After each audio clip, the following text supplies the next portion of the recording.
please, Dr. Goller. Yes. Mrs. Lohr? Here. Ms. Lauer? Present. Dr. Powers? Here. Ms. Scott? Here. Mrs. Wise? Here. Mr. Irwin? Here. Mrs. Killian? Here.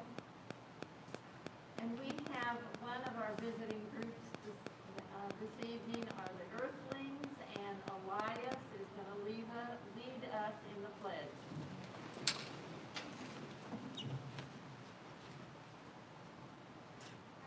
Allegiance to the flag of the United States of America and to the republic for which it stands, one nation, under God, indivisible, with liberty and justice for all.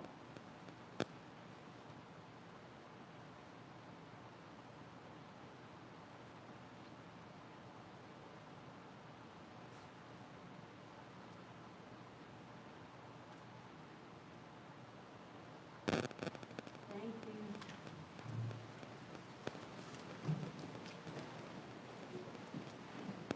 Mrs. Wise, would you read our vision and mission statement, please? Yes. Working together with our community, we inspire our students to discover their talents and rise to their greatest potential. Our mission is building on the strengths of our diverse community. We create an engaging, comprehensive educational environment that supports the growth of lifelong learners. Thank you. This evening is a public work session meeting, which differs a little bit from our regular business meeting. So I need to let you know that we will have different presentations, that we can have communication and questions and answers from the board. There will be no audience involvement. So first off, we have the Earthlings presentation. Yes. Hello everybody, I am Ayush Bhattacharya and I'm a 6th grader at Honey Creek Middle School. I am also a member of the climate activist group Earthlings, which stands for Environmental Activists for a Resilient Chirahoe.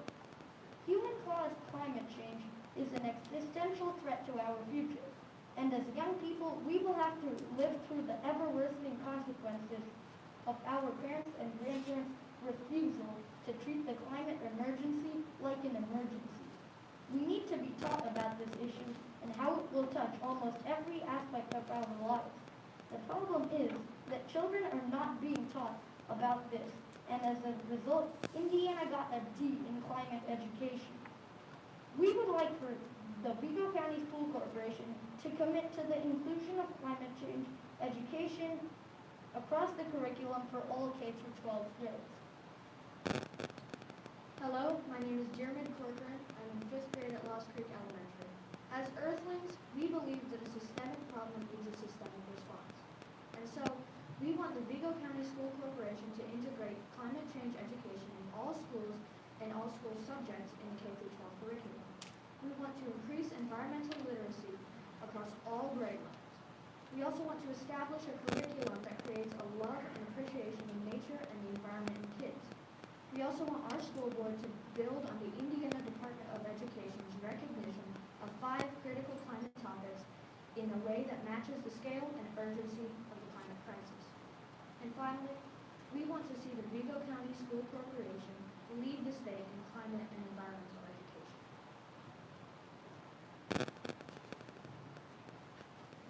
The National Center for Science Education rated the educational standards for climate change education in each state, and Indiana scored near the bottom with an overall D.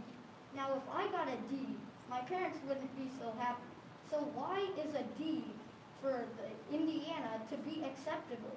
Plus, the only reason we got a D is because we got a C- in hope, but we got an F in many things, including higher education and civil participation. My name is Elias Hellman. I go to Lost Creek Elementary School in 4th grade. And why is climate literacy so important? Climate change is already touching countless areas of our lives. The effects on us here and now might seem small today, but every year the climate situation gets worse. We need to know about this so we can be ready for the bigger changes that are coming. and so we can also be part of the solutions to the crisis and not just part of the problem. Understanding climate change is essential to all students to prepare us for the careers we choose. Whether I decide to become a scientist, a farmer, an engineer, a banker, an artist, or a nurse, I'll need to know about climate change. Polar oceanographer Chris Horvath describes it this way: you shouldn't think of it today as being the warmest day, the warmest month of the last 100 years. You should think of it as being the coolest month for the next 100. Today's climate is likely the best we'll ever see in our entire lives.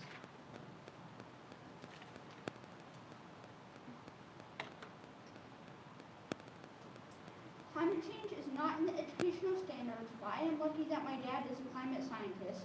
Climate change is the biggest problem our Earth is facing right now. Some people will say, no, it's COVID-19, but COVID can be solved with a vaccine. For climate change, there is no simple vaccine. The climate is heating up now, and we are already in the danger zone.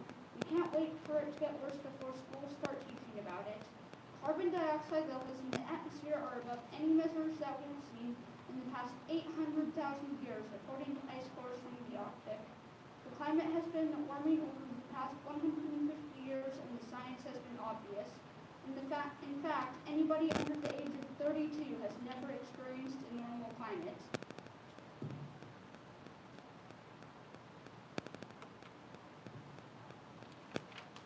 The globe is getting warmer as seen in this map. This is the projected temperature increase by 2099, with 7 degrees of warming at the poles, and the United States is shown at about 4 degrees of warming. Another problem is that coral reefs would die at 1.5 degrees of warming, and most of the seas are shown at least 2 degrees of warming. As you can see, most of the world is in the red zone or the purple. This is an urgent problem now. As the 18-year-old climate activist Greta Thunberg says, I will not have hope until there is action.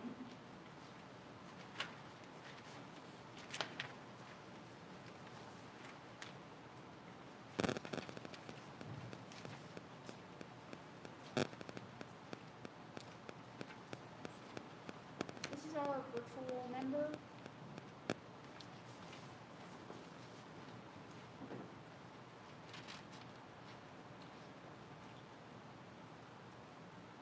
I'm not sure if she is connected.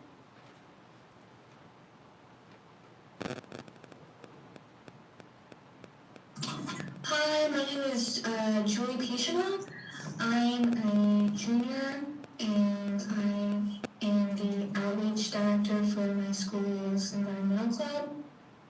I'm really passionate about environmental humanities, and I would like for students within the district to have that opportunity to learn about climate change. Thank you.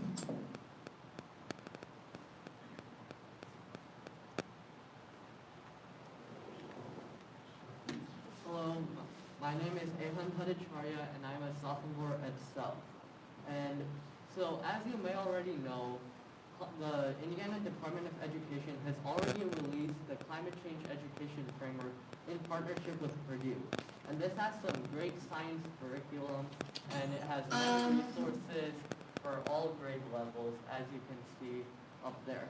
Oh, okay. So, sorry guys,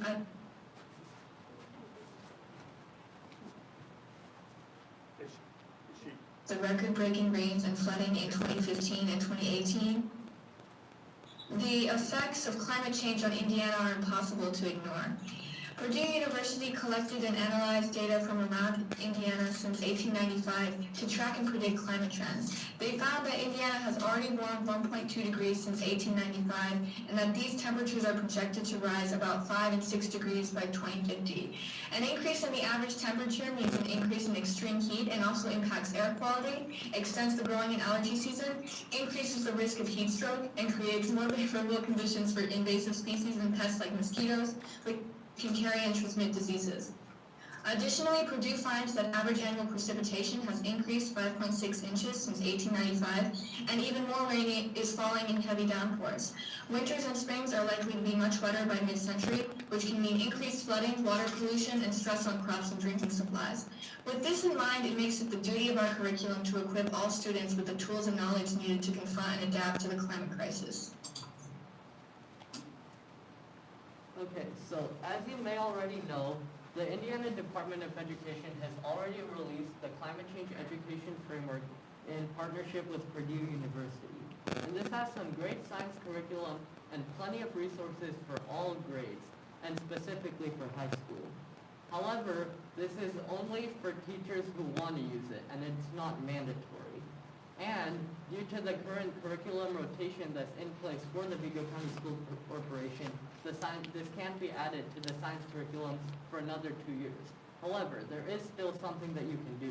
You can sign a resolution saying that you will use this framework when the time comes, and we have plenty of other ideas that we will talk to you about in a little bit.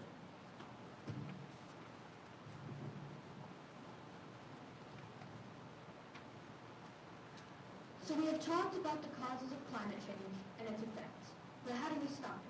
We all can do some simple things like turning off unused lights and water and recycling. However, the most important thing is to do something. Polls have shown that 75% of people know that climate change is real, and 64% accept that it is caused by humans. In 2013, studies showed that 97% of scientists understood that climate change was real and that it was caused by humans.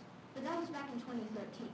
At this point, practically all scientists know the cause and severity of this issue. To get the public to more strongly embrace this scientific consensus, we have to educate, and work together locally, nationally, and internationally to address this crisis. If we don't educate and act now, we will lose our chance to keep a healthy and familiar planet. We cannot talk about this horrible issue as an emergency without treating it as an emergency. Now is the time for action, and one of the most important things we can do is educate our kids, our parents, our communities, and our leaders. What Martin Luther King Jr. said in 1963 about the fierce urgency of now applies to the climate crisis today. Because in the end, we are all Earthlings.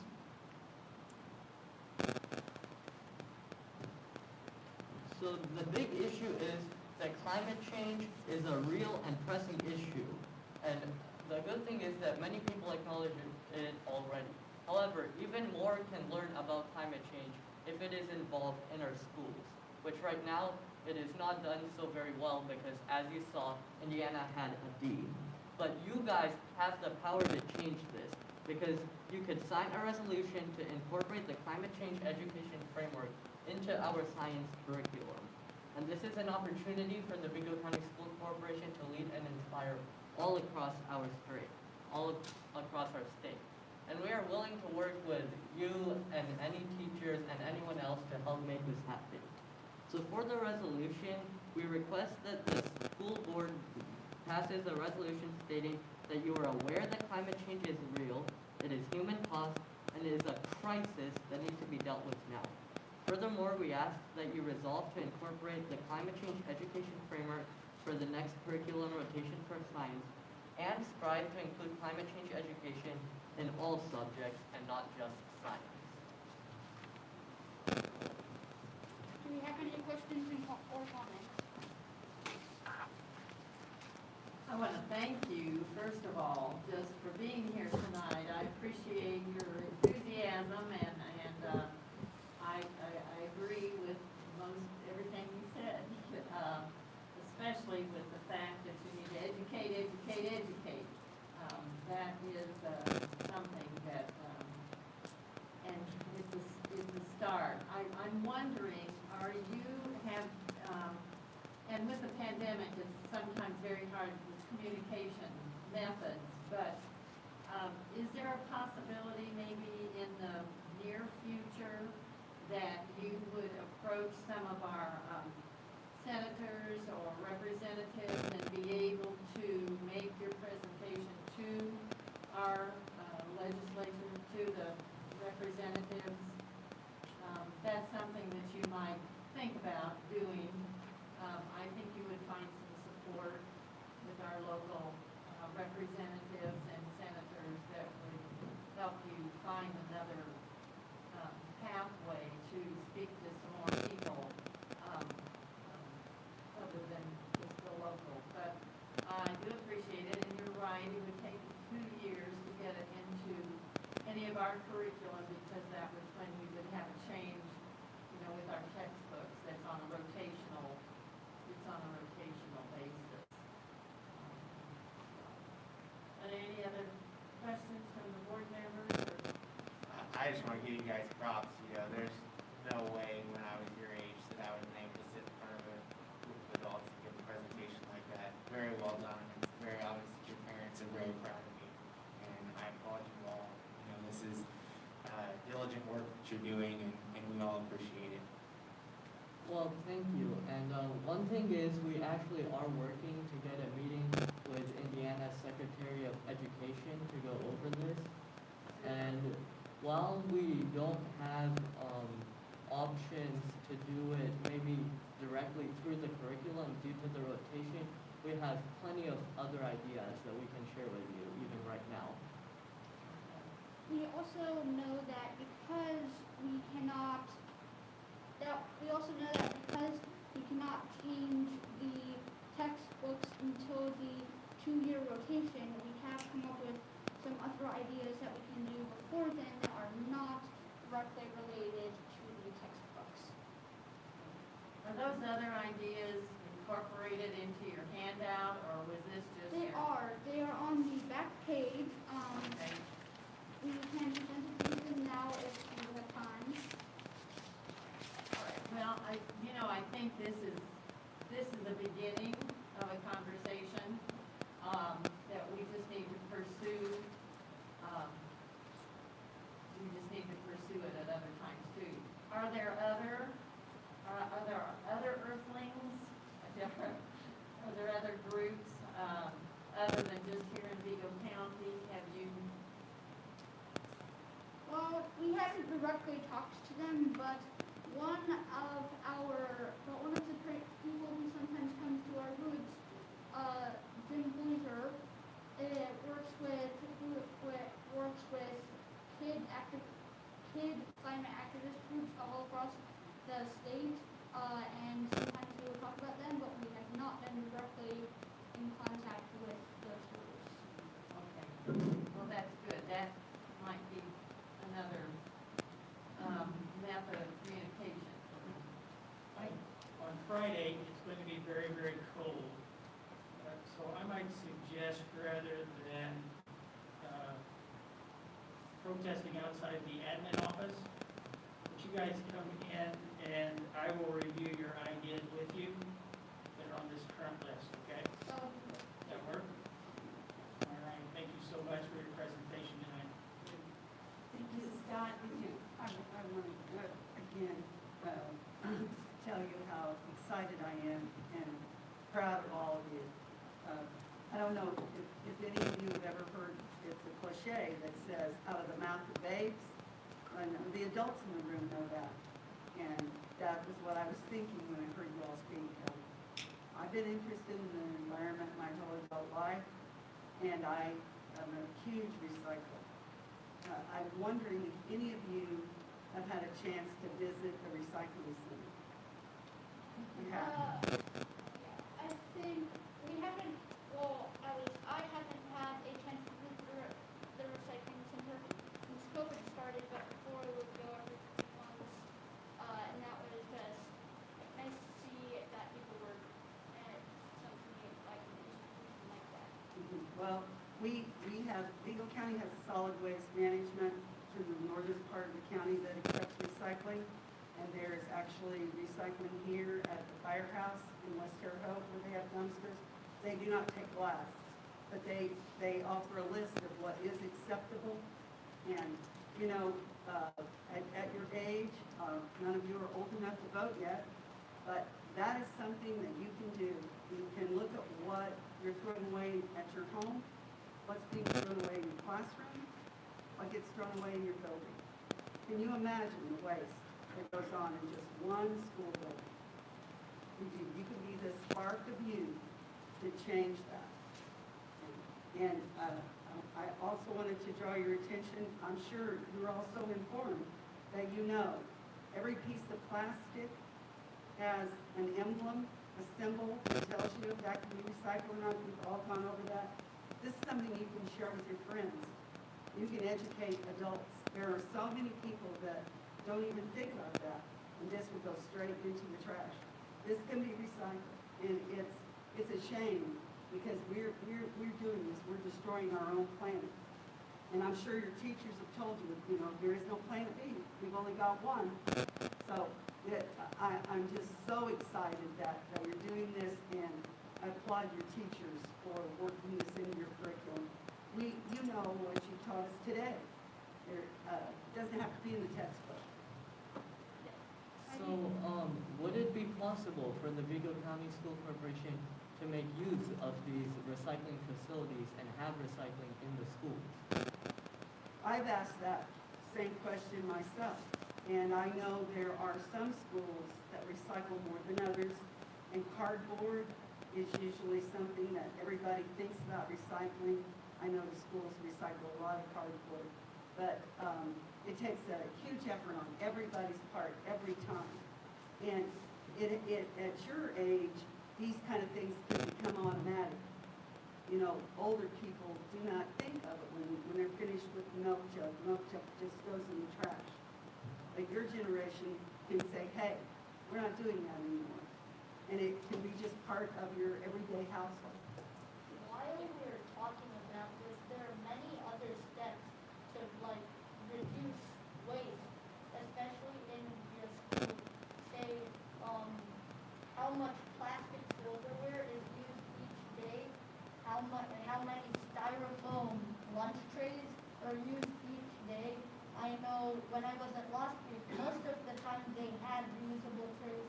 Right now, I get that with COVID, that's not exactly working out, but when it is, it's always plastic silverware, and there's a lot of waste about that.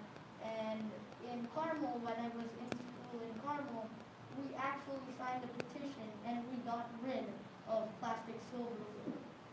So you can make these smaller changes to get to the bigger ones.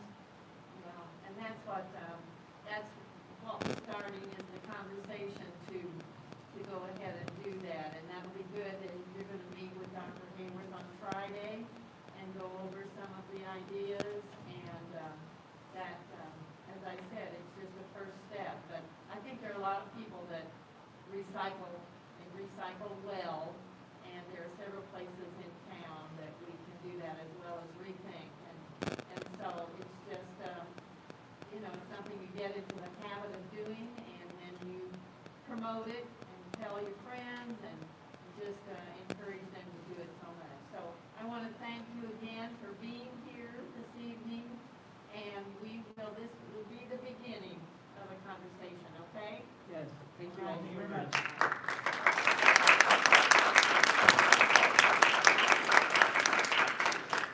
Thank you, and thank you for this, for your handout too. Well done.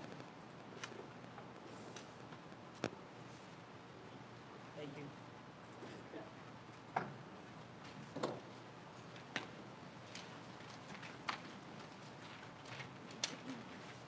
Good job, guys.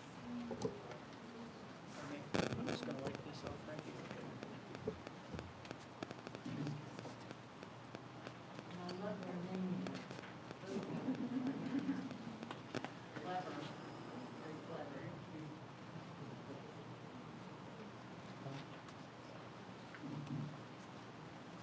Our next presenter, I would somehow, we're not set up here very well, because he's gonna be presenting to you on the PowerPoint, and you have copies of it? Okay, I'm sorry.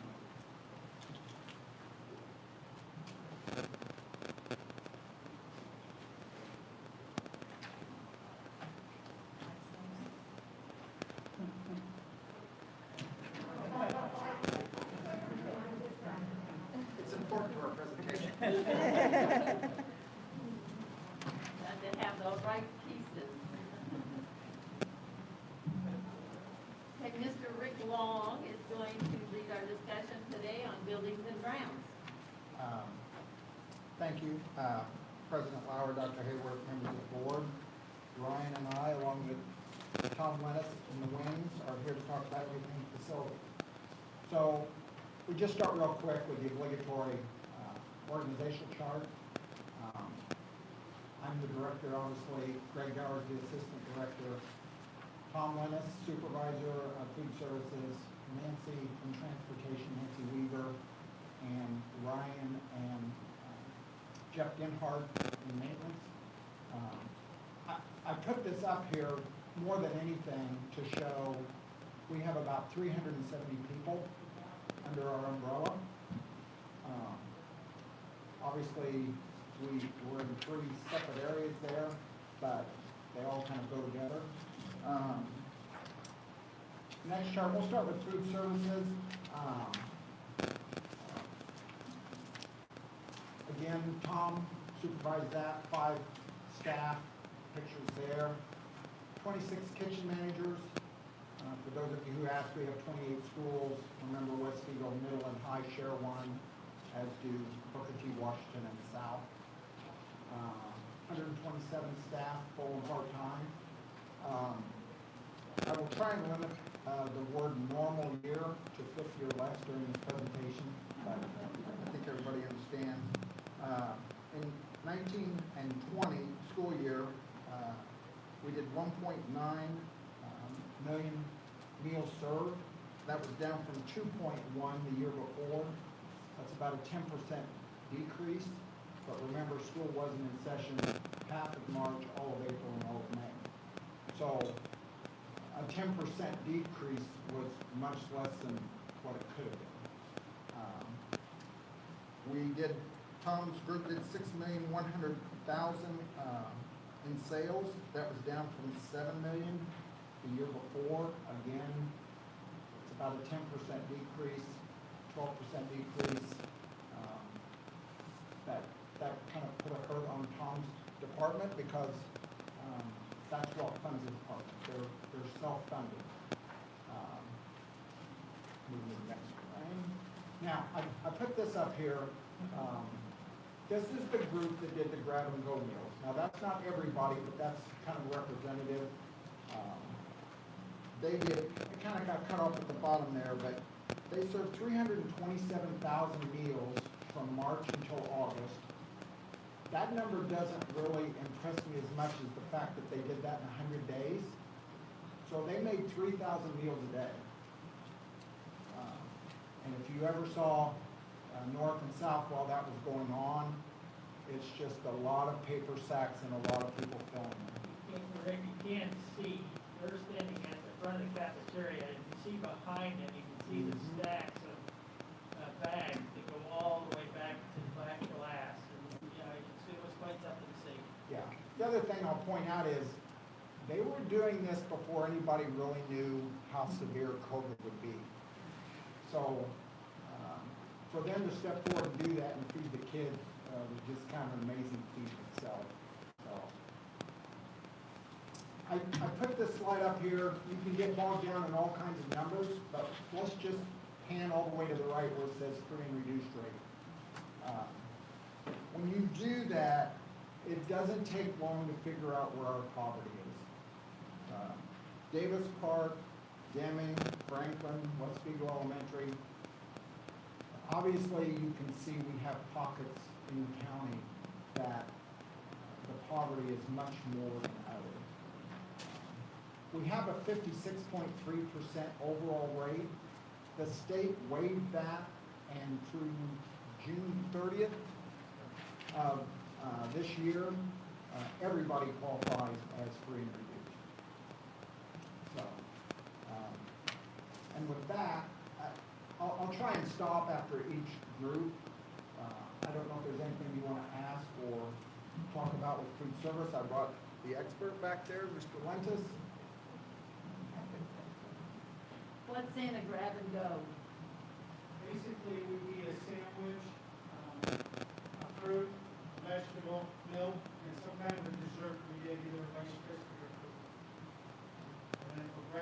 would be a juice, fruit, and some kind of a breakfast item, usually a pastry or some sort. So when you say this year everyone qualifies as free and reduced, what does that do for or against the budget that we're working with? Basically, free and reduced, if they're not free and reduced, we move to everybody being free and we get reimbursement from the federal government on those. So that's gone up quite a bit then, right? It has gone, we've had participation a lot better at our elementaries and middle schools and high schools. But we are serving quite a few less because we only have half the kids in middle schools and high schools and one day where they're not attending at all. So do you think that kind of helped offset the dip in sales or not really? We're hoping so. Okay. If COVID behaves itself and we don't have any snow days, which a snow day or a e-learning day hurts us financially, I think we're gonna be all right, maybe be in the black at the end of the year. But we're hoping that's what's gonna happen.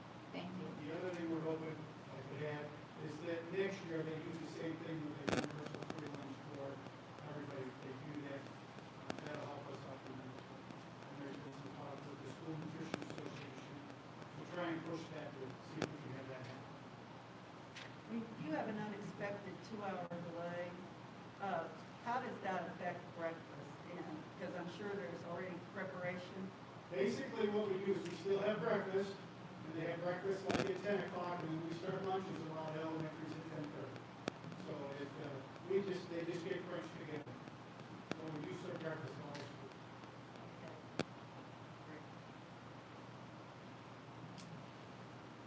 All right, we'll move on to transportation. I always mention that Greg is the Assistant Director of Facilities. He spends about 90% of his time in transportation. I'm grateful for that. His background is obviously as a principal in a prior life. He has a lot of experience with the kids and the principals and the parents. Great asset. Nancy Weaver is really the supervisor. That's her picture down in the lower left. She runs the day-to-day operations. We have 4 support staff. We have one who does routing, one who does special needs, one who does field trips and activity trips, and then one who takes care of all of the driver records and make sure they have their physicals in order and that sort of thing. Now, I picked these 2 people at the upper right. On the left is Vicki Norton, on the right is Shane Molnix. I picked them just for this reason. About 2 weeks ago, we hit an all-time high of having 24 drivers out, which is about 1 in 6. So we started doubling routes up. Vicki and Shane ran 4 routes a day for the entire week and volunteered to do so. Vicki is one of our special needs drivers. Shane also doubles as one of our trainers.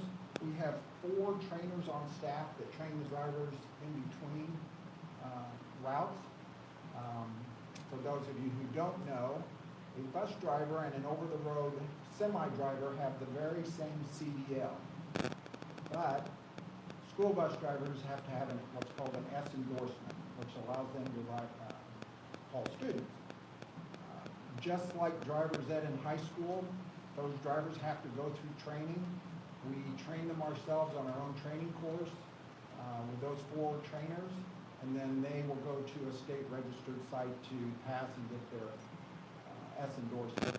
After they have their S endorsement, they ride along for 5 days, and then they drive being observed for 5 days. If the trainers deem them to be safe drivers, then we put them right out on routes. So, we also have a bus garage with a supervisor and 8 mechanics. Didn't we begin the CDL training last couple years ago that we did that and With adult education. with I think adult, that's what yeah, you mean. with adult ed and we brought in some, that was successful. Yes, yes, absolutely. Yeah, they added that to the curriculum. That's been a big help. So transportation by the numbers, we operate 192 buses. 150 are gen ed, 36 special needs, all with lifts. Many of those are equipped with seats for pre-K.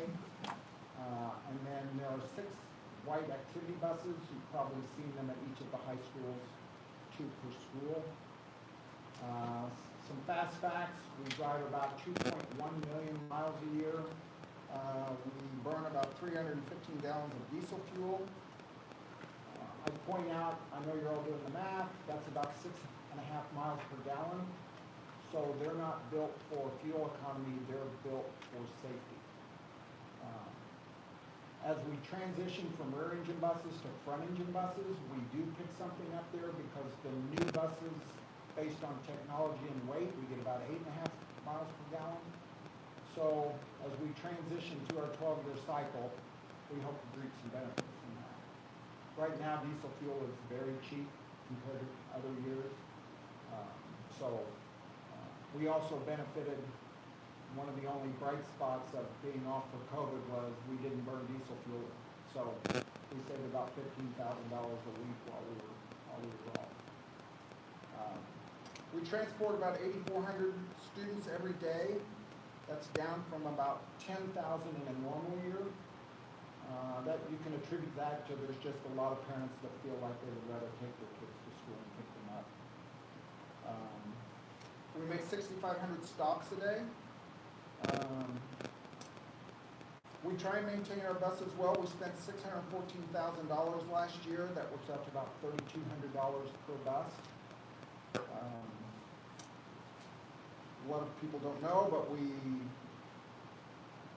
work with the state police, and all of our buses are inspected every year. And in the old days, we used to try and do them over the summer. The state police have figured out that it's a lot easier to do it over time. So we do 10 buses a week for 19 weeks. So from first week of January to mid-May, they get inspected. We also operate 53 white vehicles. That's the white vans and the pickups and the dump trucks and all the trucks that our grounds crew and our maintenance people use. And then just recently, we were able to install Wi-Fi on 163 of our buses. I have a question. Yes? On the $614,000 on maintenance, it says excluding labor. Is that because we provide the labor ourselves with mechanics? That is correct. Okay. I just want to make sure, just, you know, from my own experience, you know, parts are usually the cheapest thing. So Right. if we're paying somebody else in addition to our mechanics, you know, that number would be a lot higher, but. Exactly. The exclusion to that is body work. We don't do any body work on our buses because almost always, majority of the time I'll say, it's usually an insurance claim paid for by the other driver. And it's just so time consuming. When I first came there 12 years ago, we had 11 people and 2 of them worked on body work. And we've just done the math and figured out that it's cheaper to send it out. Do take-home vehicles fall under the umbrella of transportation? Yes. That includes maintenance and gasoline, Yes. fuel? Yes. Are they included in this presentation? Yes. Okay. We only have 2 take-home vehicles in our department, and that would be Ryan and myself, based on call-outs. Absolutely. But everybody else leaves theirs at the shop. I don't have a question, I just have a comment. So Stacy and I had the opportunity a week ago today to go and tour this facility and see all the hard work that's going on out there. And I don't want to speak for Stacy, but I know I was darn impressed. I couldn't believe all the stuff that we do ourselves and that we're taking care of, and really how well it's working under stress too. So I just wanted to say that because I think it's really a credit to the work that we're doing here. So good job. Thank you. It's not me, it's all those people under me. So. Well, you can tell them I said that about that. You could say it's a well-oiled machine. Literally, well-oiled. Do we, no pun intended, Mine was definitely a kid. do we have a 12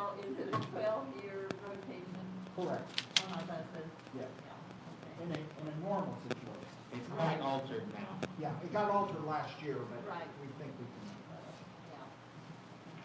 Yeah. Just quickly, who do we serve? Most people know we transport gen ed and special needs. We also transport Covered Bridge pre-K, GT students, homeless, field trips when we run field trips, sports and band, and then summer school and mathematics. Also, it's not on here, but we also transport health careers and building trades. And that's, any other questions or comments about? What is your turnover on bus drivers?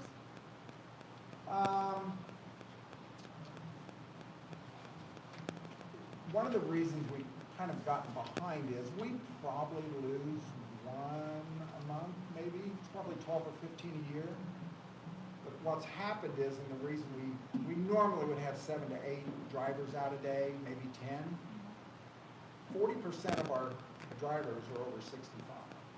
So they have health issues that others don't, and responsibilities that others don't. But where we kind of got behind is all the training facilities closed because of COVID. So even though we could get our people ready to take the test, for 6 months, none of the test sites were open. And there's such a backlog now that it's by appointment only. And so if we sign somebody up, call today, it could be 3 or 4 months out. How long is the training for driver? Like how long? Well, does that take? interestingly enough, it's not a finite amount of time. Normally, I would say 2 to 3 weeks, but the trainers know not to let anybody move on to the next step until they're satisfied, they're comfortable with the step they're in. So some people are really good at the mechanical part and slower to learn to drive. Sometimes it's the other way around. But our trainers know that they don't move forward unless they can. And very rarely, maybe once or twice a year, the trainers will come to us and say, Ryan should be driving a bus. And so we don't send them for the test. Because again, they're not hauling boxes in a semi. We have to be doubly sure.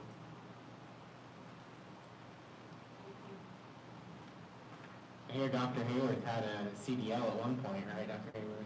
I did have a CDL at one point, I no longer have one. But I have driven a bus as a superintendent. And I get recruited every once in a while. Yeah, the only person in the room, I think, when he left was Doug Miller. He tricked him into driving for us. We'll move on to maintenance real quick. 2 supervisors, as I mentioned, support staff, that's most of our technical people.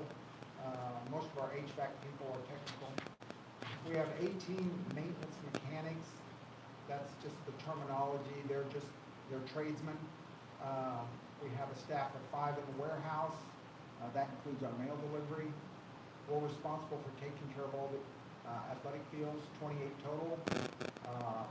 We have 4 full-time grounds people, and then we try and fill in the summer with part-time grounds people. So before we get into maintenance, I just real quick, I've been asked more than once what's the difference between maintenance and capital projects. So I just give you this quick analogy. Maintenance is based on the small reactionary things we do. Capital projects is more on the planned big project. And I give you this example in your own home. Most people don't change the light bulbs in their house before they burn out. Most people don't fix a leak before it happens, and most people don't fix the dryer belt on the dryer before it breaks. You react, you take it out of your normal, your pay schedule at your house, and you just react that way. Whereas if you have a roof that needs replaced, that's more of a big project. You would plan for that and possibly even borrow money for that. And as we go forward, we'll discuss the differences. But maintenance is more reactionary, and that's pretty much what most of our maintenance staff spends their time on. We have 2.9 million square feet under the roof. That's about 70 acres. We maintain 700 acres of property. We mow 400 acres of it, 40 times a year. We operate 31 locations, soon to be 30. We processed 5,200 work orders last year. That's about 100 per week. 80% of those work orders are generated from the schools. The other 20% are generally generated by our own staff. We processed 1,178 requisitions out of our warehouse. Those are the daily commodities the schools use, such as custodial supplies and paper goods. Total of 38,000 items were delivered last year. We spent $2.2 million last year on maintenance. That's excluding labor.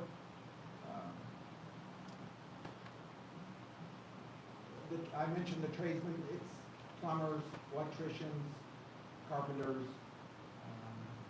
We also have a building automation system manager, which is Ryan. We operate a wastewater treatment plant at Fayette Elementary.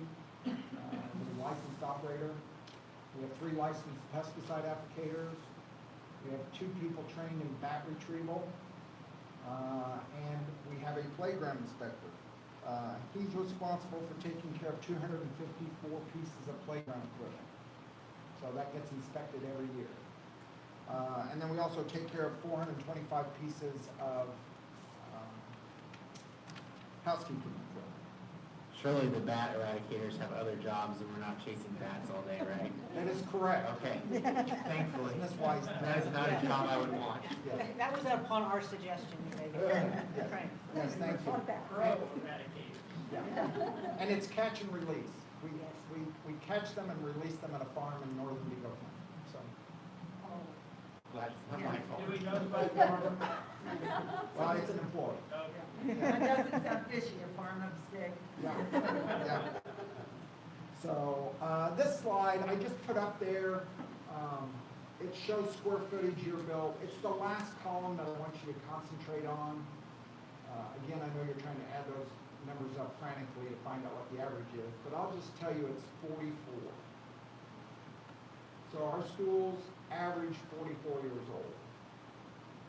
The other thing I'll point out is what we often refer to as our new elementary schools, Consolidated, Fayette, and Franklin, are now 17 years old. Well, they still refer to the new high schools. Yes. 50 and 60 Yes. years old. So as I told somebody, a junior in high school was born when they were built. So they're not as new as they used to be. So I almost attended one. So before I move on to capital projects, anything about me?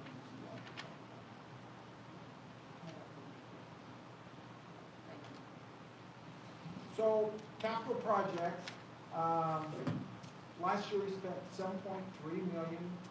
$4 million of that was funded by general obligation bonds. I point to the difference there of $3.3 million because here's why I just want to interject that it's really important that we continue to pass the general obligation bonds through.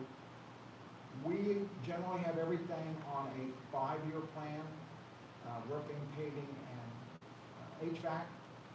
If we didn't have those bonds, I can't spend $7.3 million because I don't have it in my budget. $3.3 million comes out of the operation, but the difference comes out of those general obligation bonds. So what happens is I can't do as many projects. I can't stay on that 5-year plan. And it also drives up our maintenance costs because if I can put a roof on this year versus 2 years from now, I don't have the maintenance costs going forward 2 years. Or I'm trying to keep a boiler running for 2 years that would have already been replaced with a new boiler. So I just wanted the board to know how important it is that the general obligation bonds are to keeping us at par.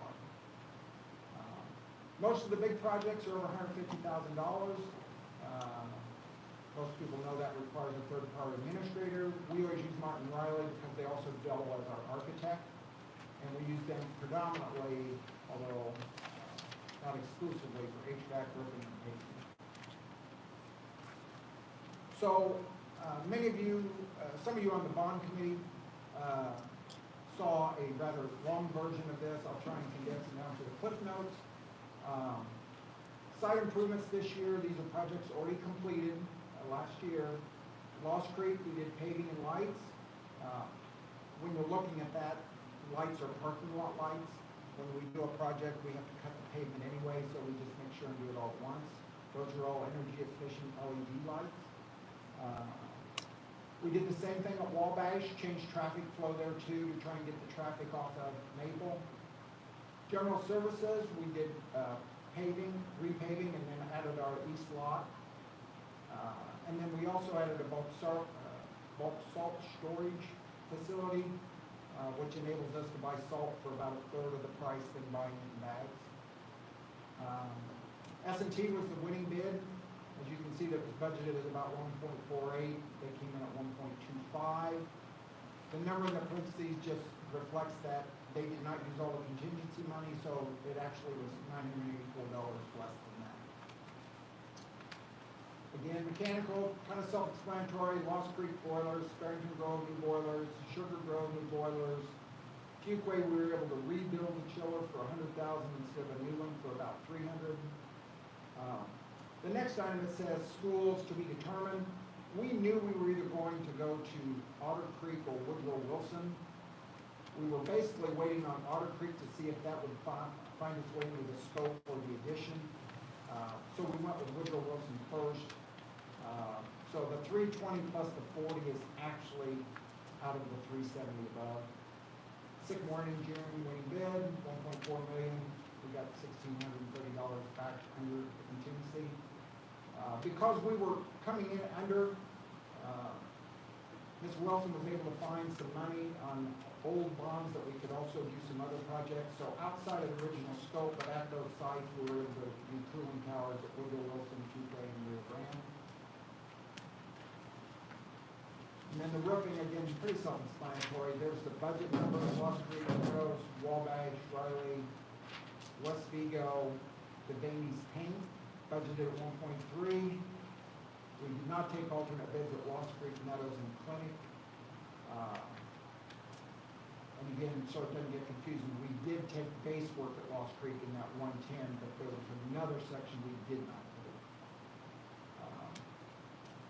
Associated Roofing Professionals was the main bid, and at 1.329, with an $8,800 refund.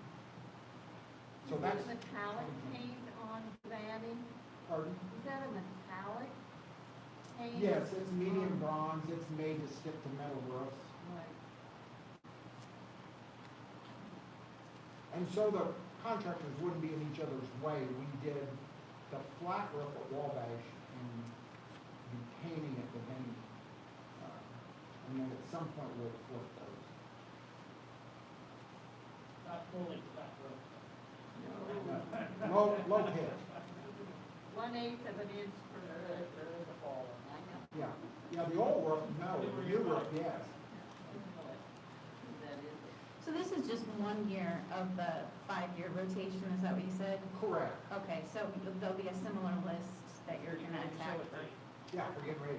Oh, you are? Oh, okay, sorry. No, no, Is you're it up here? Yeah. Here you go. Roofing is a 5-year plan. Paving is more of a 3-year plan. HVAC, we call it 5-year plan, but we usually change it so much it becomes a 3-year plan. But we kind of know where we are based on age, how far out, what's next. So if you ask me 3 or 4 years, I've got a really good idea where we're going. And then West Vigo Middle School was on the list, and it was noticeably cheaper, and if I'm remembering correctly from the bond steering committee, that was because you put a shorter lifespan roof on there just because we don't know exactly what's happening with that building yet, correct? That's correct. Yeah, it was more of a 10-year fix instead of a 25-year.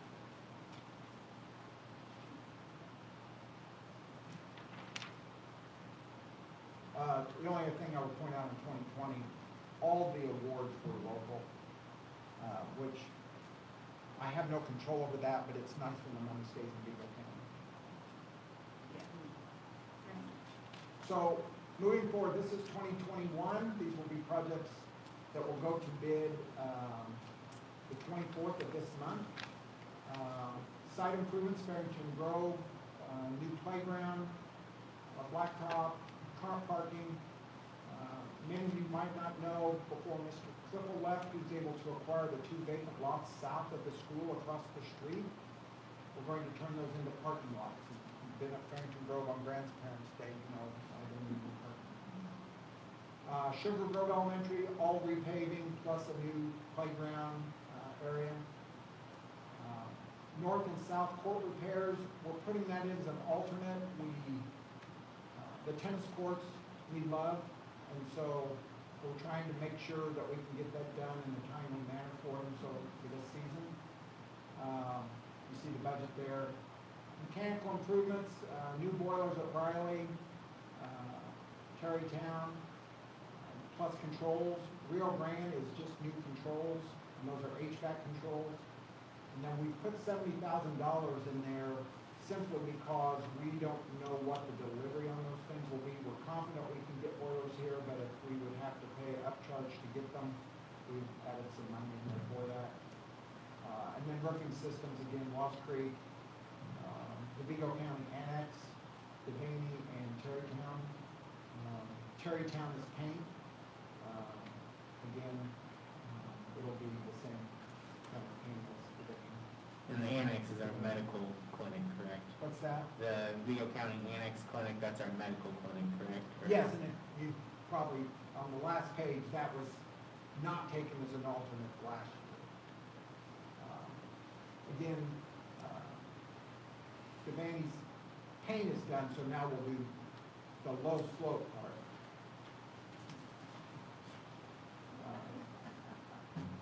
And I was kind of given a budget by Ms. Wilson of about $3 million, so you can see I spent all of it. 2022, we kind of know where we're going here. Site improvement, Rio Grande, that's always, we'd really like to change the traffic flow there. They have their buses and cars mixed together. We don't like to do that. We've tried to, over the past few years, trying to separate those. They also only have one entrance. We want to fix that. Devaney is just repaving.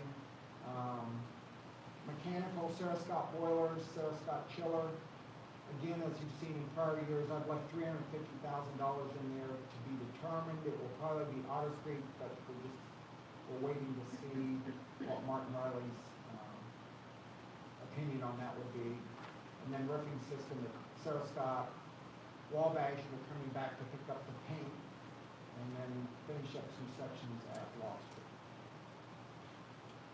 Again, those total about $2.8.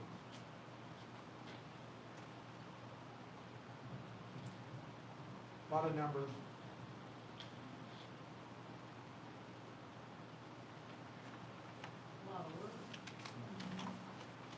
I would also point out with some of it, like roofing, sometimes it's not money driven, it's time driven. There's only so much work you can get done in 8 weeks.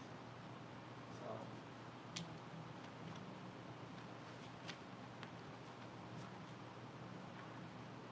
Any other questions?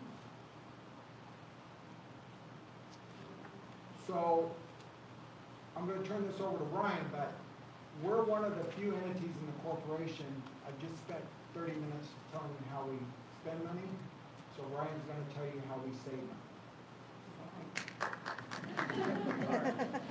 Glad to hear that.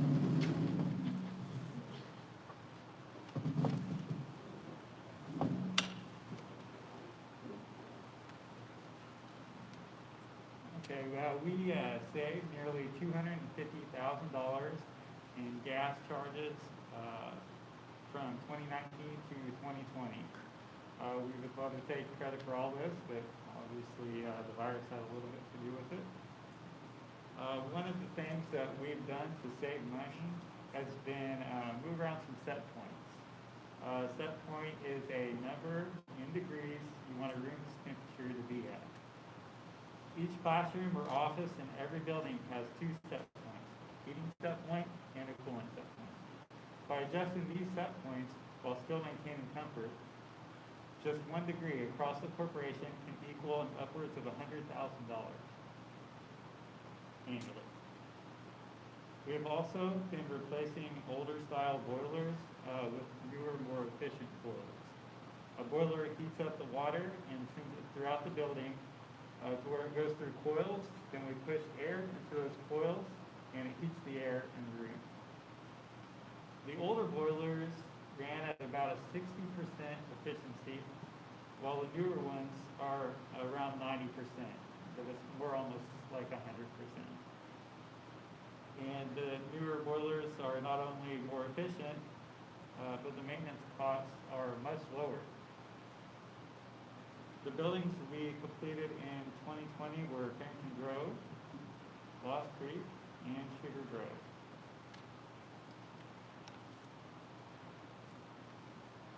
And What's the life of a boiler? What? What's the lifespan of a boiler? 25 years, roughly. We got 31 out of Lost Creek, but Yeah, some of the ones we're replacing were right at the end of the lifespan. Okay, with the electric, we saved $472,000 from 2019 to 2020, and that was with a significant rate increase.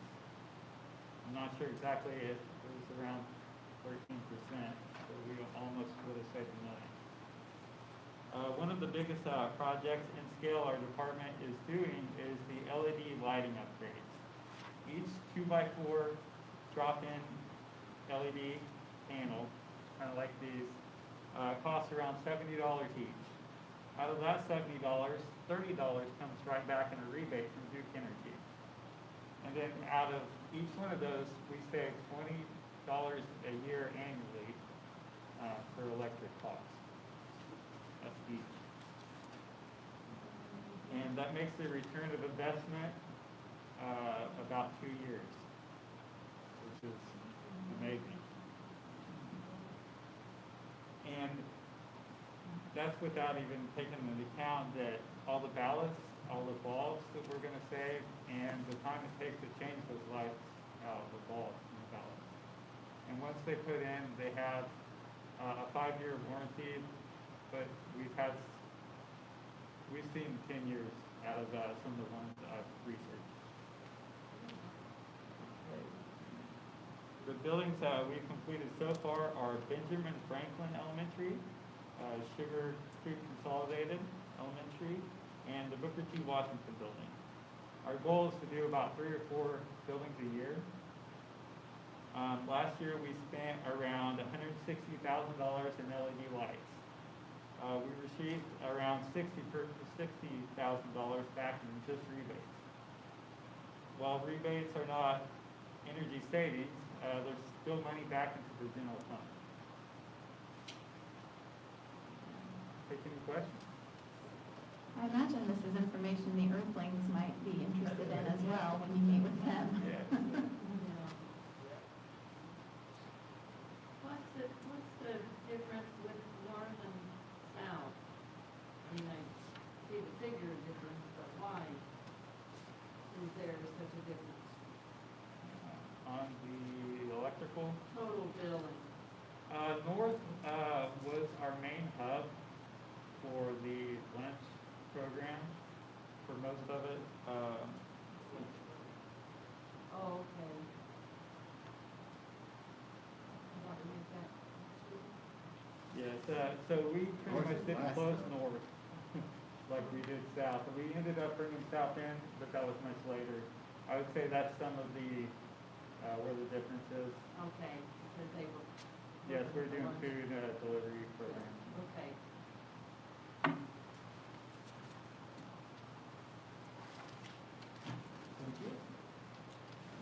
I'm next in this rotation.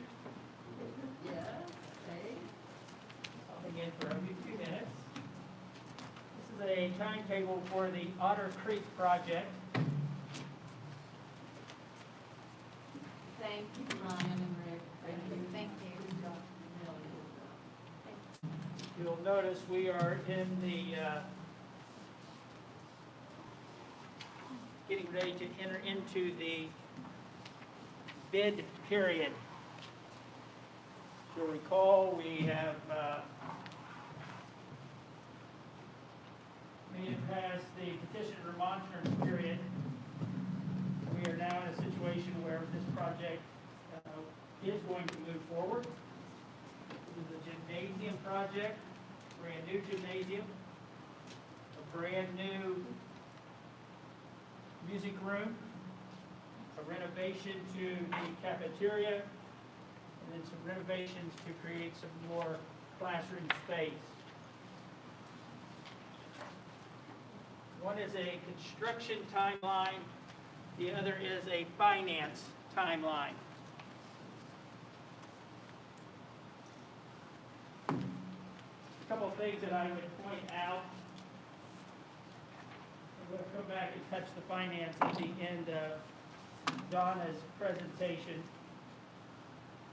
It's exciting when you start a building project,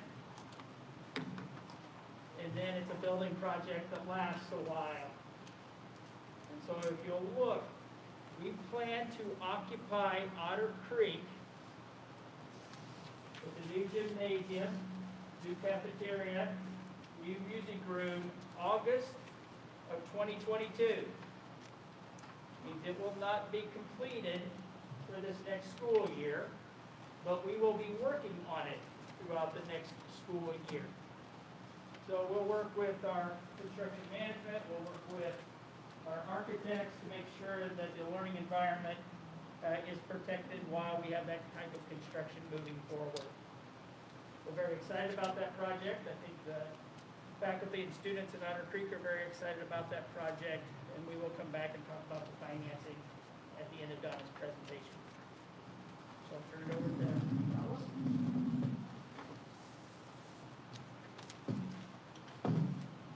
Good evening. Tonight, you hear me at a lot of board meetings, so as you know, my name is Donna Wilson, and I wanted you to get an opportunity this evening to get better acquainted with Cindy Dehart. She's my deputy treasurer, and we're going to go back and forth a little bit on this presentation, and I told Cindy, interrupt me if I say something that she doesn't understand, and please feel free to stop us if there's something that you want to ask us at any time within the presentation. But this evening, not very many people see the people that work in the business office, so we thought we'd bring pictures of our whole entire crew, which is 12 people, and Cindy and I were lucky enough not to make the slide. So in the top corner on the left, you'll see Kathy Lady, who's in the red, and her two assistants in the textbook area and also in the purchasing department. Susan Byerly on the top and Idra Wilson, who helps with textbooks. The bottom corner is our payroll department, and you'll hear how much those ladies spend in a little bit, but right now we have 3 individuals. Marcy Bedford leads that group, Yvonne Johnson and Janie Pruitt, and we have 1 open position. We had a retirement a few weeks ago. And on the right-hand side, you'll see Diane Hain is in the upper corner. She's our bookkeeper. Brandy Woofley, who's in the audience tonight also, with her son, Jed. She does all our workers' compensation, all our commercial liability, works on all the bus accidents with Rick Long's department, and also is what we call our utility person, our business office specialist, because she wears a lot of hats. And then in the bottom right-hand corner, Kelly Stout, that pays all of our claim bills, is our accounts payable clerk. So with that, this is really how the office, the responsibility, the hierarchy, and how it funnels out. But you'll see that Cindy is really the intermediary between the payroll and the claims, and Kathy does more of the purchasing and textbook work, and works with the warehouse area, and works with Mr. Long quite a bit over the procurement aspect of stocking the warehouse, and also helping the curriculum people with the book adoption. And we'll go through that in a little bit more detail. So first of all, we'll talk about some of our fun facts from the payroll department. We process in a normal year 26 pays. And have been known to have to do additional pays as a result of labor negotiations or those types of things when we pay on a weekly basis, such as the Teachers Appreciation Grant There have been times in the past that we've not processed that along with the normal pay, but yet we've done an off-week pay because we pay every other week. We've done the in-between week to pay for the tag grant. We've also, because of bargaining, sometimes when we have a retroactive pay as a result of bargaining, the teachers' union will request that we do a pay in addition, so we'll run an extra pay in the year.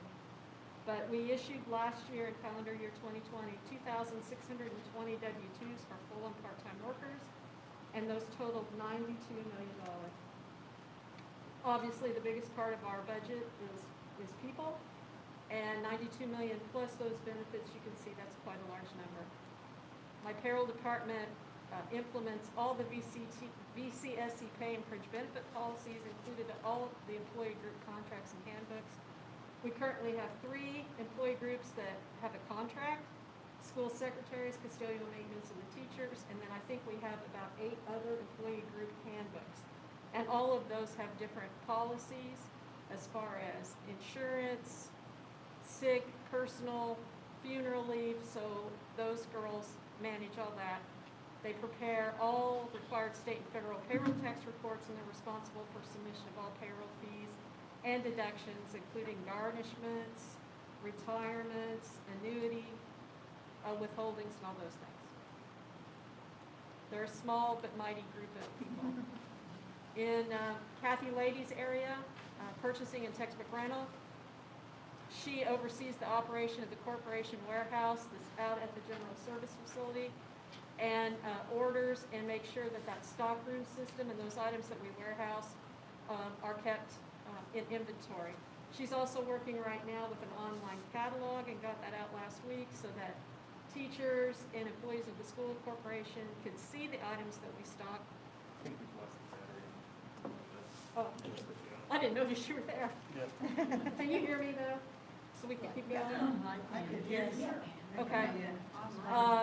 She takes care of all that. She implements the corporation's policies on purchasing and bidding, which when you see legal ads in the newspaper, those are normally put in by Kathy unless they're budget related. In fact, I think the other day we had some things put up on the Mr. Long's bids, and all those things go through Kathy. She also oversees the operation of the requisition purchase order system, and has tried to implement a standardized purchasing of materials, equipment, etc., and coordinates delivery from vendors. We operate and order materials and supplies for the school through a requisition system that, based on your delegation of authority in the system, you're allowed to, you get a budget. Every school building gets a budget. All the budget centers in the administration building, Mr. Long's area, they all have budgets, and their secretarial staff can actually put on requisitions that all go back through Kathy Lady to make sure that they're in accordance with our policies. She'll call them if she sees something that we're not to order, or that we would ask that they buy it from extracurricular funds, and then she places the final approval on those requisitions and turns them into purchase orders. They're not really a valid encumbrance of any of our money until they become a purchase order on our system. Yeah. The purchase orders print in 3 parts. Some are mailed to the vendors, some are electronically pushed. If we have the email addresses, we push them out to vendors so that they get delivered there much more timely. She oversees all that. She oversees the uniform issuance procedures. Our custodial group has provisions in their contract that require uniforms, and she works with the vendor to make sure that those are delivered according to their contract. She rents those materials, arranges for all the cleaning of those materials or those uniforms, and she's responsible for that area. She also works, this is new to the business office really. We used to have a separate textbook office, but now that's been incorporated into the business office. So Kathy works with the curriculum team on the textbook adoption, mainly from the standpoint of negotiating with vendors, the delivery.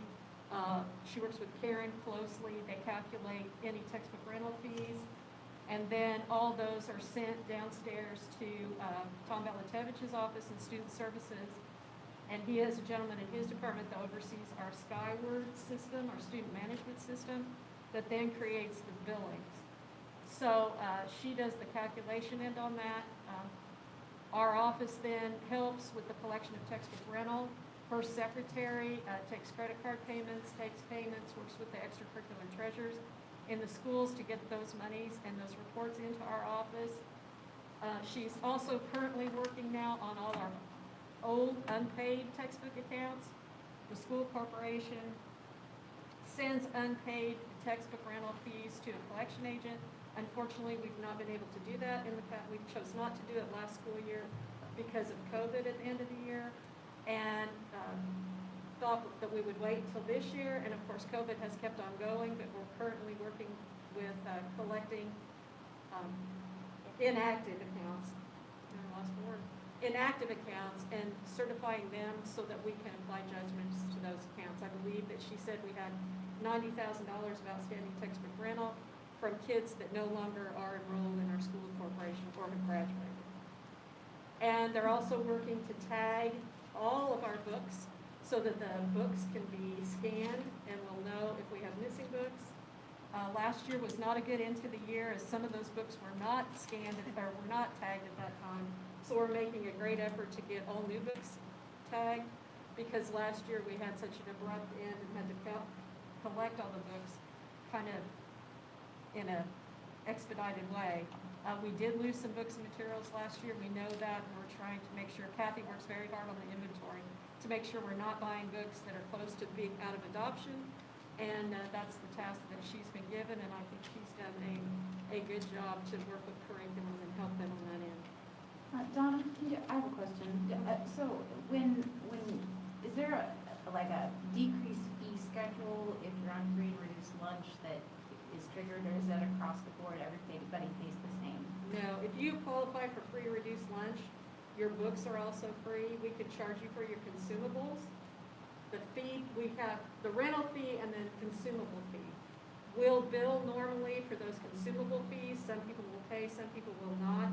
We do not, if you're on free and reduced lunch, pursue collection on the supply portion of the consumable portion of your textbook rental bill. The free ones, then we have a code on the system that's been set up, and every year when we get certification for Mr. Lentis that they've processed all the applications, then we apply that free reduced code to their account on Skyward, and it wipes out their balances. So how does that work this year with everybody getting free and reduced? Those people, okay, they're really two separate things. We have people that qualify for free and reduced, and then the U.S. or the state and the USDA came in, the federal government, and said we're going to feed all kids free. So those kids didn't have to. So it's not messing up any, it's not going to impact us. No. Okay. On the system, if you're a full paid student, Right. you would still be paid on the system. You just have no charges. They don't charge for the regular lunch. Thank you. Okay. Sorry. Then Brandy, I go have ahead. a question. Does Kathy also handle are there textbooks on the Chromebooks or materials loaded on Chromebooks? Dr. Goler members. There are digital platforms on there, and they are part of the package that we purchase, correct? Thank you. She works primarily with book inventory on that end, and Dr. Goler and Doug Miller and the IT folks load all the digital platform. Brandy, who is actually in the audience, is our commercial liability and workers' compensation insurance program person. And you can imagine with 192 buses, and those vehicles are pretty big, but we still have some accidents with mailboxes and people actually running into them. So she processes all those claims and then works with our insurance providers, our multiple insurance providers, on all claims and any kind of litigation with the school corporation. Also, another big area, and I don't think people realize behind the scenes how much goes on with workers' compensation, but we have several work-related injuries, as you can imagine, and some are just, they're student-driven, and some are, getting hurt, falling off a ladder, and all those types of things. And she works closely. It's fortunate that we have payroll because she works closely with payroll to make sure that we coordinate with payroll and do a good reporting between the two as we apply, as those people draw on their workers' compensation policies and then use part of their normal salary to cover the difference. So they keep receiving their pay, basically. another new thing to our department. That was new. So insurance is a new area to the business office. And we've all learned quite a bit this year, but especially Brandy, as she's gotten really into it. She's designed and implemented all sorts of Google Docs to have injury reports reported timely, and we encourage people to file those reports so we have all information in case litigation follows. So, and she works on all return to work protocol and coordinates with the school administration and the employee to make sure that if there's any kind of limitation of duty, that gets conveyed to the administrator over that employee so that we don't have any subsequent issues. Then we get into our area, budgeting and finance. We're responsible for the daily recording of all financial transactions. In 2020 and the 2020 calendar year, if you eliminate the transfers between funds, our receipts totaled $185.9 million across the board. And the expenditures in 2020, excluding those transfers, totaled over $189.3 million. Do we use a receipt module for all funds brought in, or are we still doing it, some of them as paper receipts? On our end, we're all electronic. We are all electronic, and we stress the all electronic across the corporation. Because we've also, in the past several years, put all the extracurricular funds on the electronic platform that the corporation's records are on. So all the funds that are collected at a local school for a program, let's just say the daycare program, those are electronically entered every day and not a written receipt? In some instances, the classroom teachers may collect money for fundraisers and those types of things. They might write a receipt in the classroom, but when it gets to the treasurer, it's an electronic receipt, but it might not be on an individual basis. So if a teacher took 50 or 25 payments in her classroom for a field trip, the treasurer would probably only write one receipt, and that one's electronically to the teacher. We ask teachers to keep logs of any collection, and when they turn the money over to the treasurer, they're to have a sheet in there that lists how much I gave. As a teacher, I give it to the treasurer. I tell her how much I collected, and it should balance in there so that we have a balance between what the teacher says and what the treasurer says. Make sure those equal, and then the receipt written on the electronic system needs to be balanced in the bank. The daycares do get electronic, individualized receipts. I can They speak do on now? experience for that, yes. So Because we had an issue 2 years ago where they did, and yeah, missing funds. we write a check. Used to employees could have it deducted from their paycheck, but that's not available right now. So we write a check, it gets sent in, and then we get a receipt back. Glad to hear that's approved. Thank you. We do all the financial reporting to the Indiana Department of Education, the Department of Local Government Finance, and the State Board of Accounts. All three of those state agencies require some kind of reporting that usually goes onto Gateway. The DOE's reports do not go through Gateway, but go through their own portal. But all the other reports, you can find pretty much all the budget reports and all those things in our annual reports on Gateway. And we are also the ones that coordinate and are responsible for the corporation audit done by the State Board of Accounts. The State Board of Accounts, this is our year for audit. Normally, the Board of Accounts is there in October or November, but they notified us and asked us for files to be submitted electronically, and they are doing most of the field work electronically. And they will not be at the school corporation. They told us they may be there 1 or 2 days, but we have yet to see them. So we submitted their requested records and are waiting for something. When they do come back, they'll issue a report, a audit report that includes a federal audit section, and we always invite, and they require that we invite the board president at least, or any other person that wants to come, to the exit conference. So, Ms. Lowry, you will be getting an invitation whenever that audit is concluded. I'd like to go back to the gateway reporting. Every month, the ECA treasurers have to upload their bank statement and financial report on Gateway. Also, we do it in the corporation. I do that. We have 9 bank accounts that we reconcile every month, so I have to upload those 9 bank account reconciliations. I have to upload the financial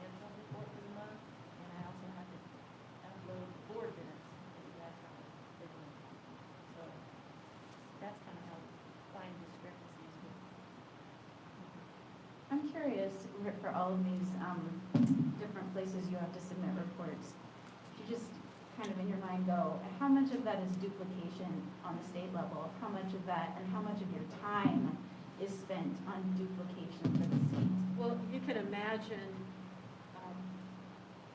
the number of data items we have to load. There are also loads done at the end of the year that are like upload your whole vendor file with all vendor activity. Well, for us, that is thousands and thousands and thousands of transactions. There are some that are very much redundant. To the DOE, we upload a Form 9 every 6 months for June 30th and for December 31st. Sometimes that funding doesn't, for some reason, the Department of State Board of Accounts will ask us for some of the same reporting. It's quite overwhelming sometimes.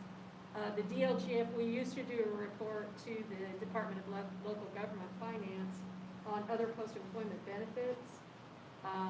Then the State Board of Accounts asked for a similar report. And now, this year, the DLGF has suspended that report, and we only do it with the State Board of Accounts.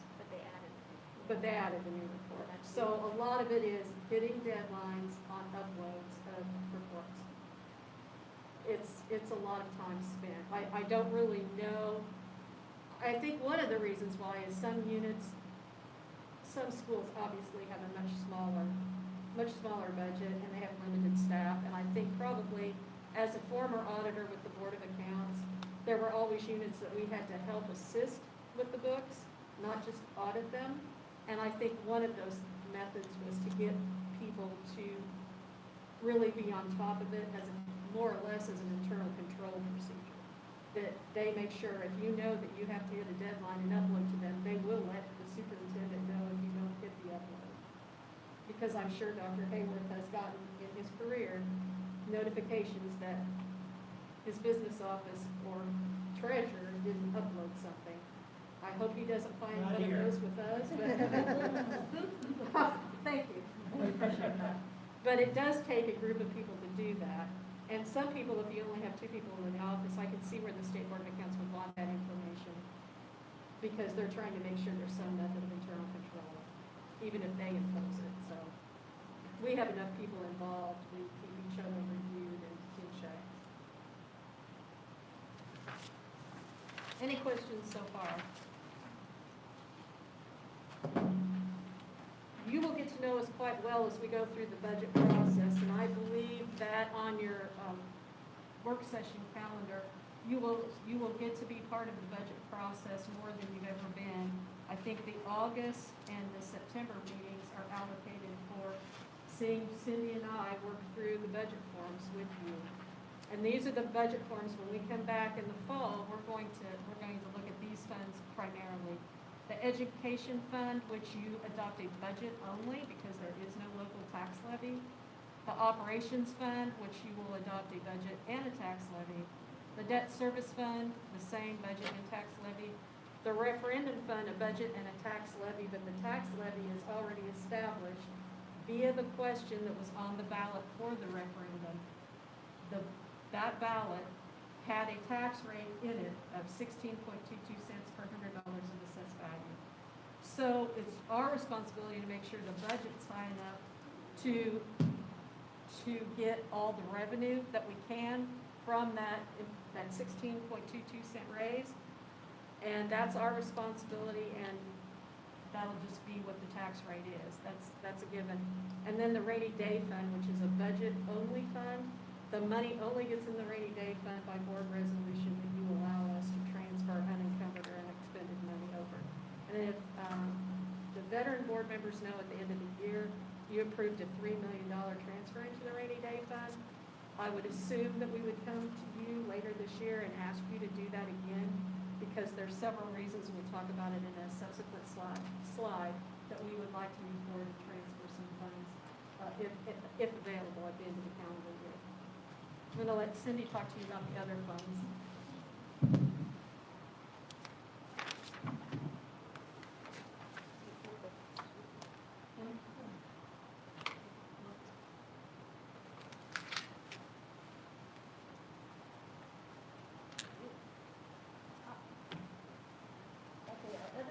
class for school lunch, which Mr. Long talked about.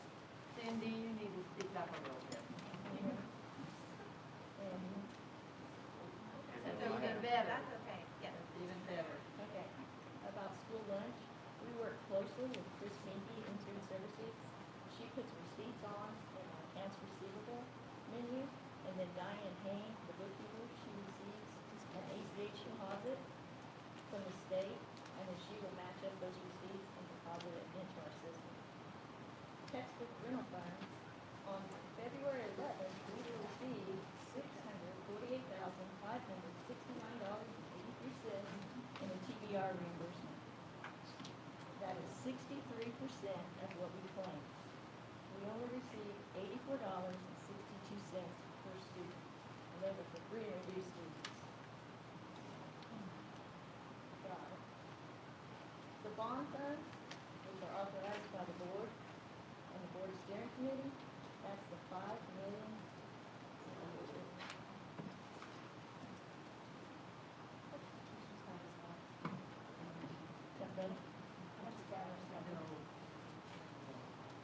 The bond funds, that is our $5+ million GEO bond that we have had every year since 2007.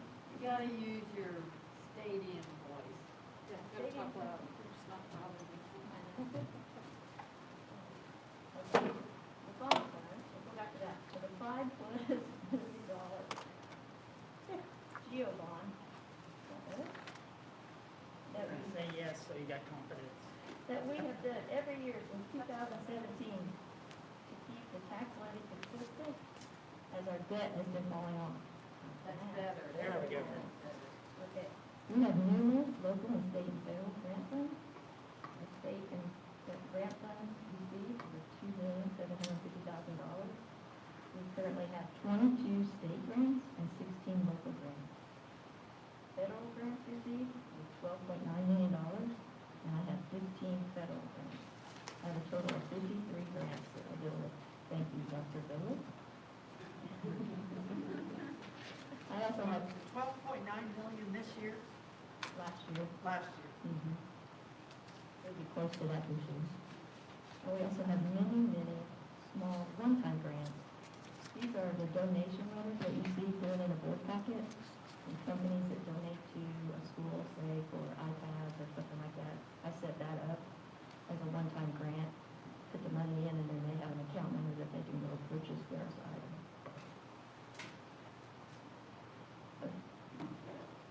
Moving on. Budgeting and finance.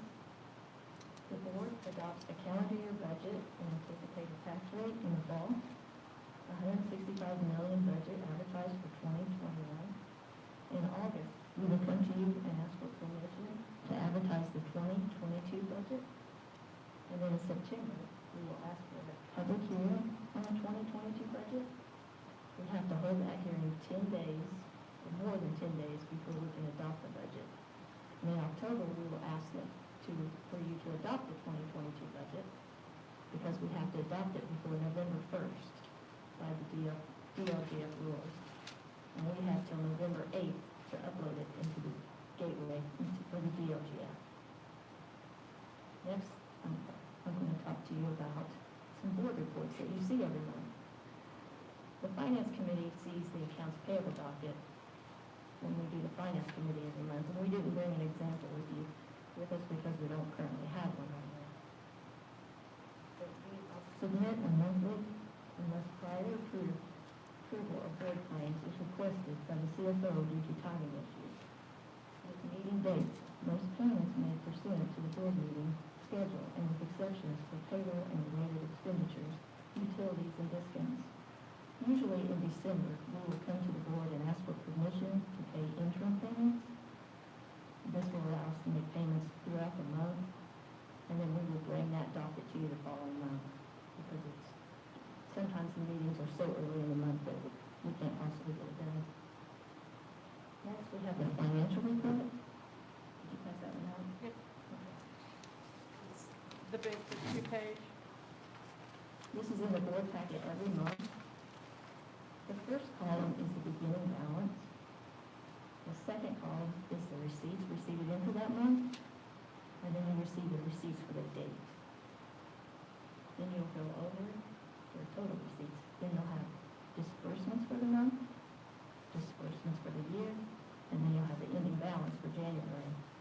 That ending balance for January will be your beginning balance for February when you get your February financial report. Next, we have a new report that Donna created.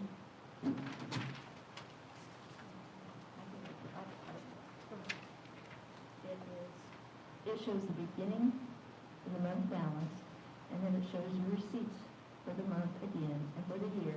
And then that little column to the right shows the percentage that it affects the budget, how much we've collected so far. And again, you'll have your disbursements for the month, disbursements for the year, and again, a column that shows how much that the percentage for the budget. And then you'll have your balance. Correct?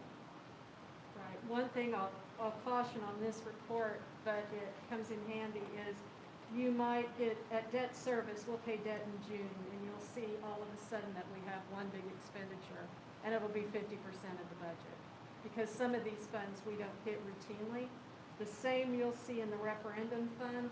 The Referendum Fund was targeted for certain expenditures to subsidize education and operations, and we'll do the journal entries for the items that weren't directly charged to the Referendum Fund in June and December.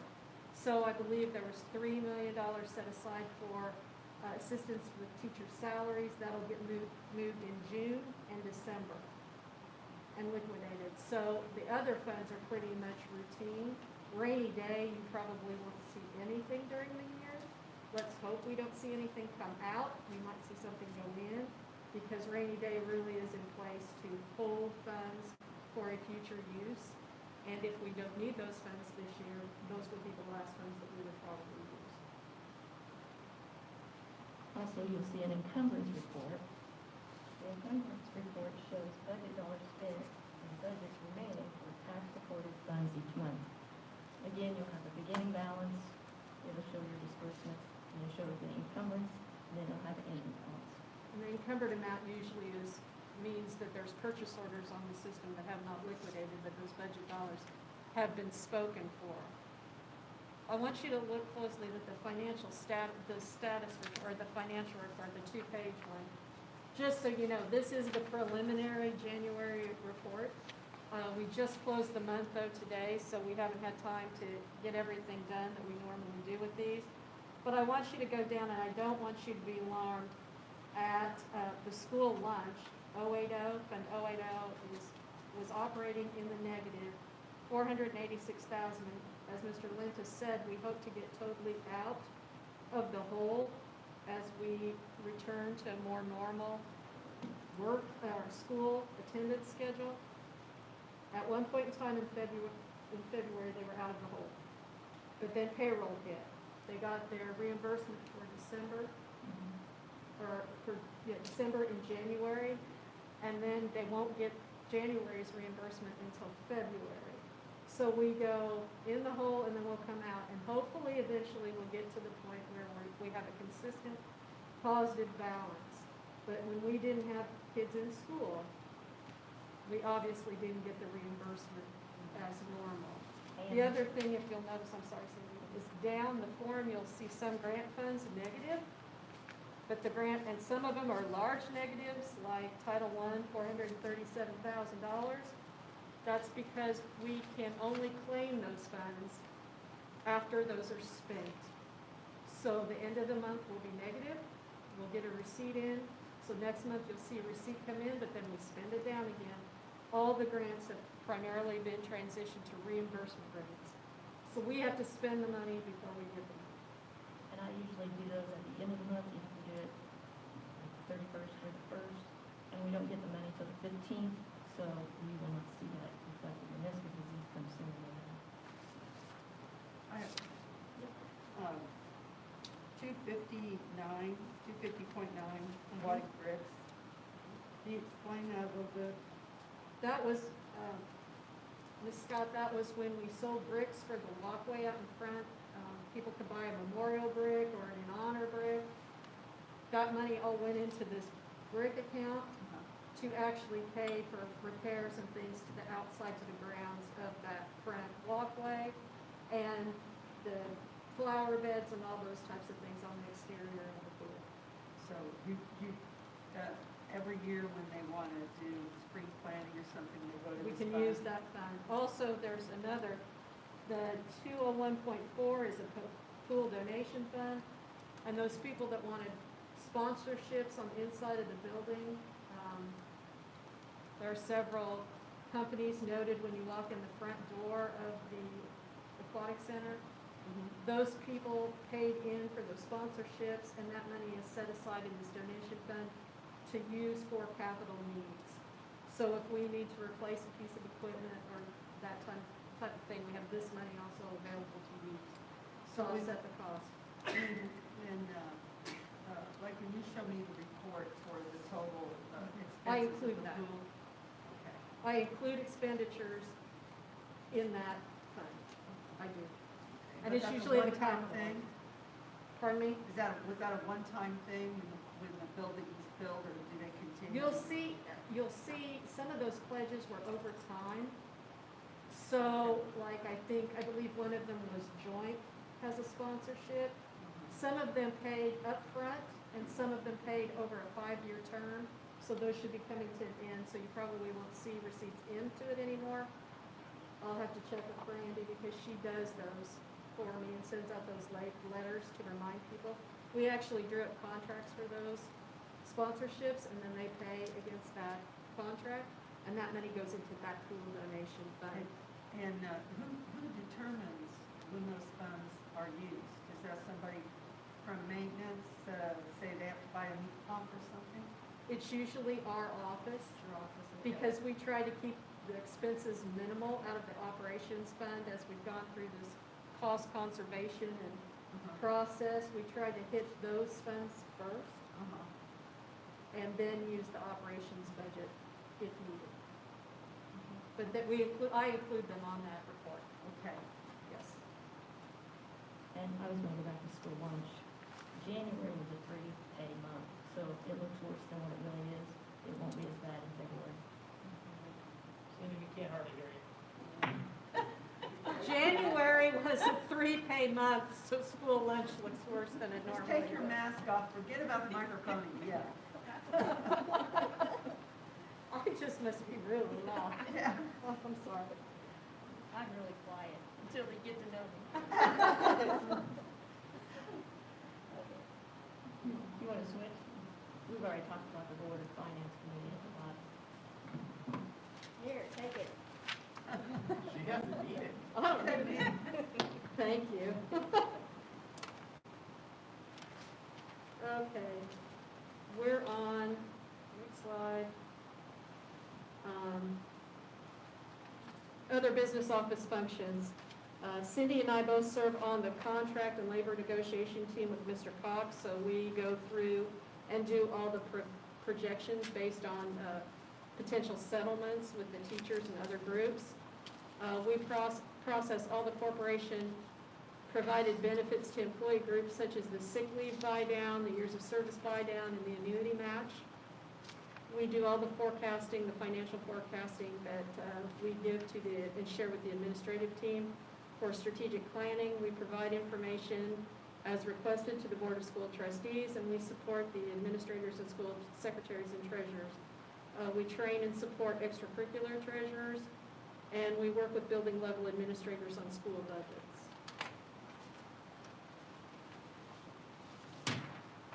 We also work with the administrative team, the bond steering committee, Ice Miller, who's our legal advisors, and Baker Tilley, who are our financial advisors on all debt issuances.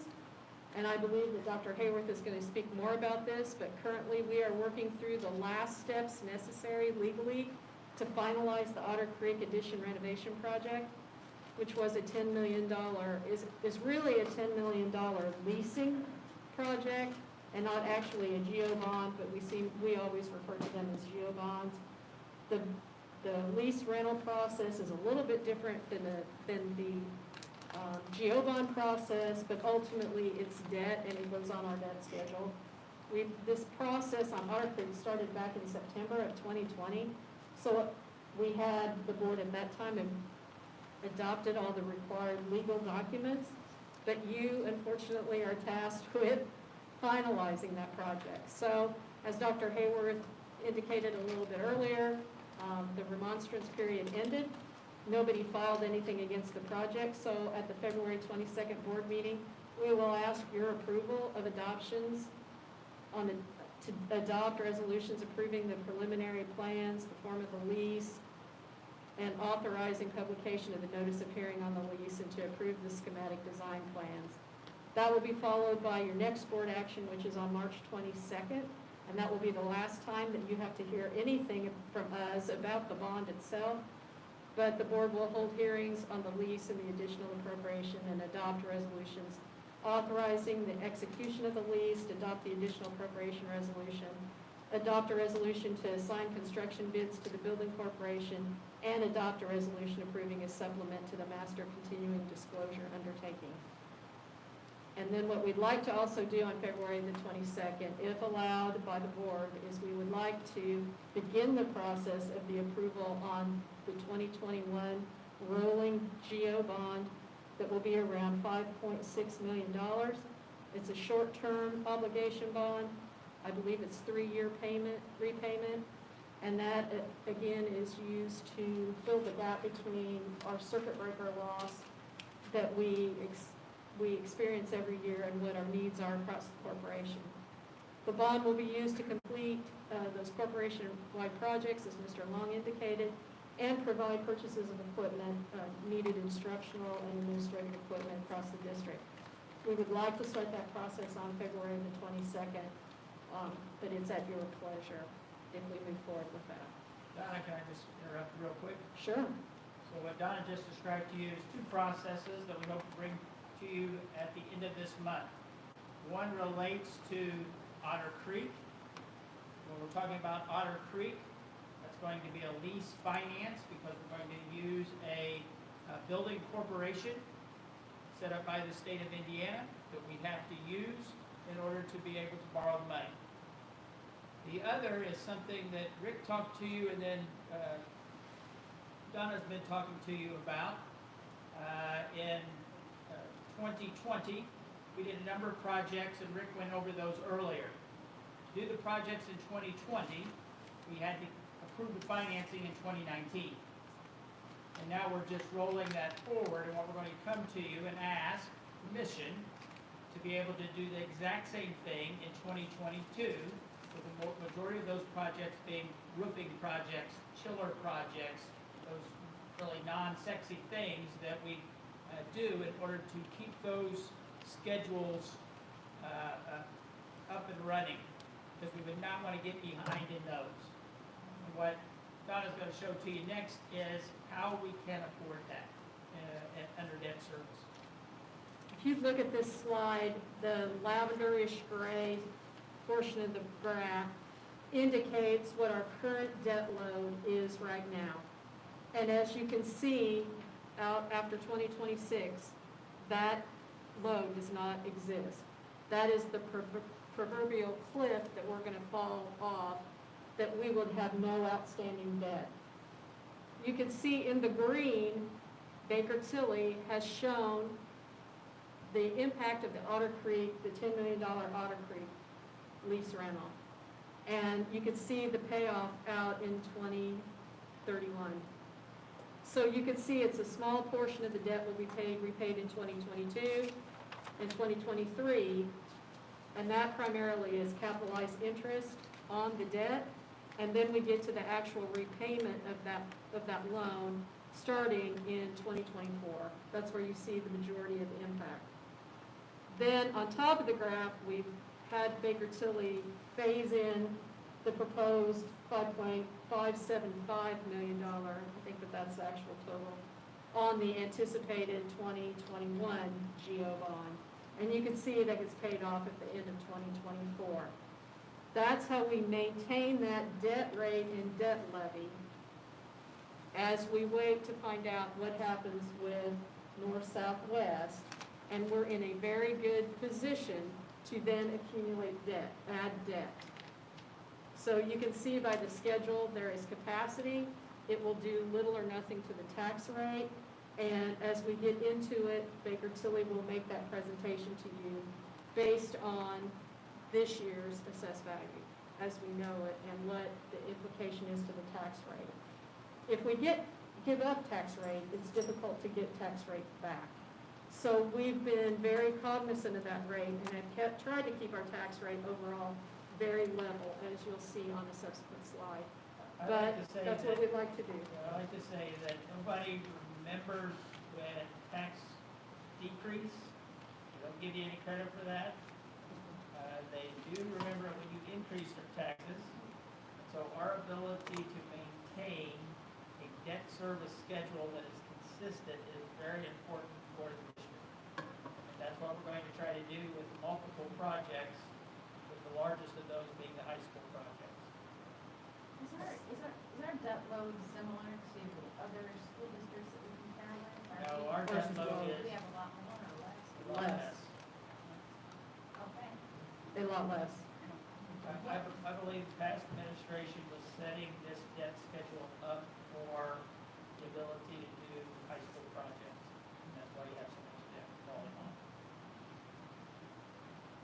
So that's what we'd like to kick off at the next meeting. So you'll actually be asked to finalize, work on the finalization of Otter Creek, and then go right into the short-term GO bond that we would use for equipment and major projects in the schools. Let's go back and look at where we were, and a lot of these slides are duplications, and were done before we did the school closure or repurposing meetings. So if you look at that, we talked a lot about the cash balance. And if we go back and use 2015 as our base year, we had a combined cash balance at that time of $31.8 million. We've discussed that with the public. The all-time high was December of 16. We hit a $34 million combined cash balance, and that was followed with 3 continuous years of a decline. In 2019, the decline of the $7.2 million really precipitated, I believe, the referendum process, and the referendum was initiated to help us stop that reduction, as we also resized the corporation. So if you look at that, in December of 2020, we ended the year with a $2.1 million combined cash balance, and that's in the education operations and rainy day fund. That doesn't look at those other funds on the grid. And one thing I think that people sometimes lose sight of is the grant funds are normally driven by a grant application, a lengthy grant application process that Dr. Goller is one of the best people in the state working on grant applications. And those federal dollars are very restrictive, are they not, Karen? The federal dollars are very restrictive. We don't include those in any of the operating balances of the school corporation. We primarily look at these tax-supported funds. So we grew the cash balance by $2.1 million, and of course then we also showed the slide where we talked about one-time savings. All I've done to this slide is put a section on the bottom, because as we talked about those one-time savings in those public meetings, we talked about and included in that one figure that was a staff reduction, and I talked about how the staff reduction was the only ongoing reduction. But as you can see on the bottom of the screen, I've added to that the school year basic grant school funding formula funding, and we also lost $1.1 million in funding. So the savings of the staff reductions of 1.2 was lost when we look at school year state funding in the education fund. So the basic grant went down about $1 million. I expect it to go down even more because our February enrollment was lower than our fall enrollment. I don't know, we haven't finalized it, but it is lower. So there'll be even further reduction as we get into the last 6 months of the fiscal year. These are the tax rates and the current approved budget, the approved tax levy, and the approved tax rate. The current corporation tax rate is 95.42 cents per $100 of assessed value. If you look at only operations and debt service and add those, and they come to 79 cents, the corporation tax rate has hovered between 77 and 79 cents for years. would probably have the most continuity and consistency of any corporation. The increase was obviously due to the passage of the referendum. But we will set those rates, or we will ask for approval to set a rate later in the year, and then those rates will be adjusted down when the budget's reviewed by the DLGF. And then the last slide is where do we go from here? I've put the tax-supported funds, or the funds that you have approval over, in each column. The education fund, I think our primary focus needs to be on watching the legislation right now as it goes through the legislature. We're watching House Bill 1001, which includes the budget bill. We're watching House Bill 1008, which includes grants for learning loss, all those types of things as the legislative session concludes. We continue to look at numbers, and our emphasis will continue on resizing and the impact on staffing. Staffing in the education fund would be all instructional staffing, those people that work directly with children, and the same in the operations fund.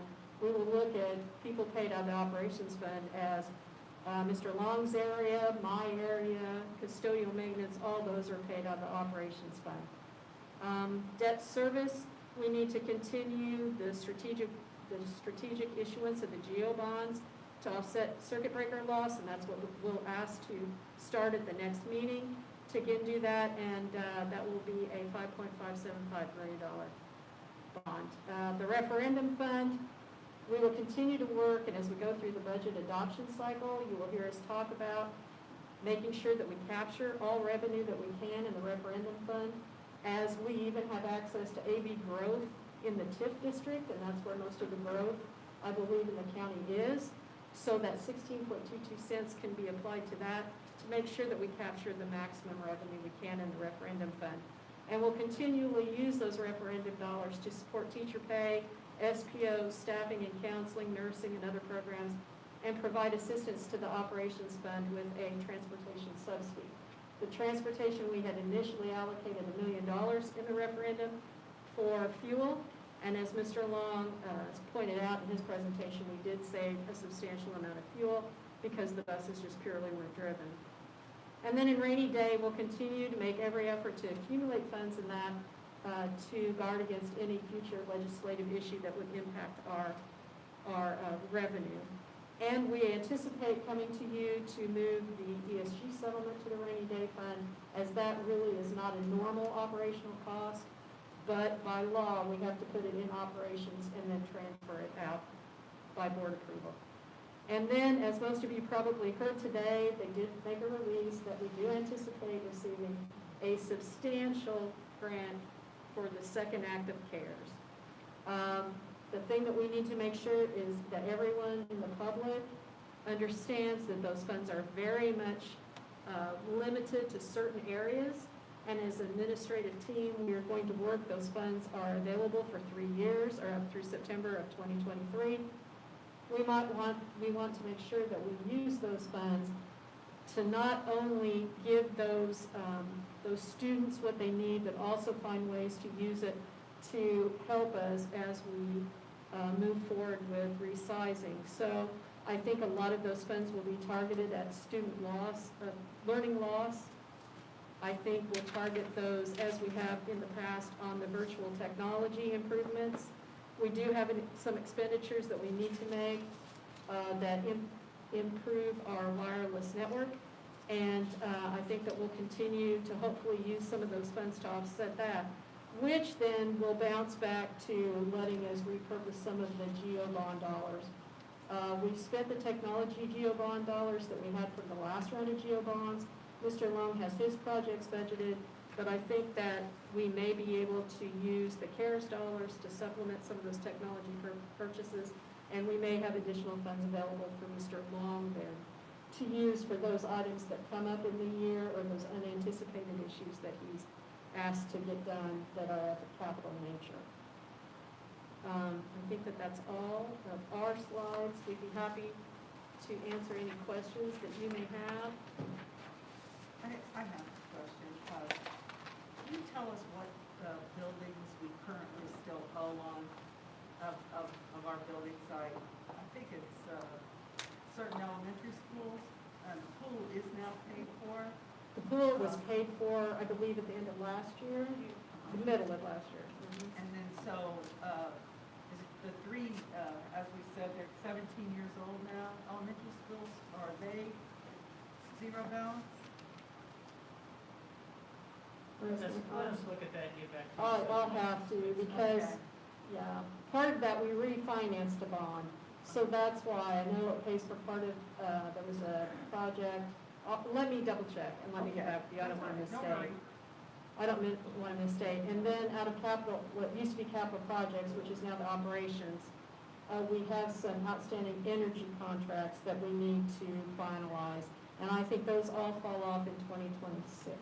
I think the longest one there is 2026, and we have some that fall off in 2023. I'll send you the list. Okay. Let's take maybe a 5-year break. We'll come right back in, if that's okay. Thank you, you two, you do a really good job. Let's don't tell Rick, they didn't get a round of applause. We tried. Is Rick here? I told him how good we did. Yeah. You guys are amazing.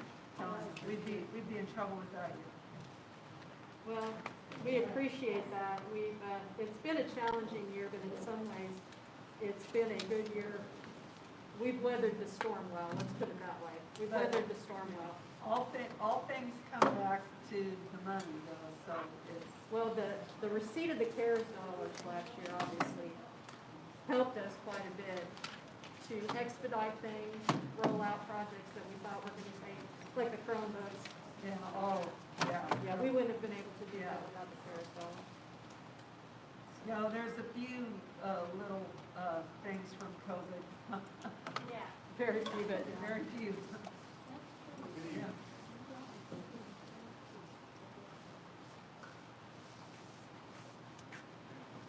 Well, it was nice to hear that today, that they're gonna have more care, the second part of care. yeah, that's But it's worrisome. budgeting to make sure that we do it right. We always have these, but we want to make sure that we Have one, but none of those. they discourage ongoing. They're very much on retention of staff and creation of, the ongoing is where it gets to be a problem, because you have to demonstrate what you can continue, So, but I look at it and it's my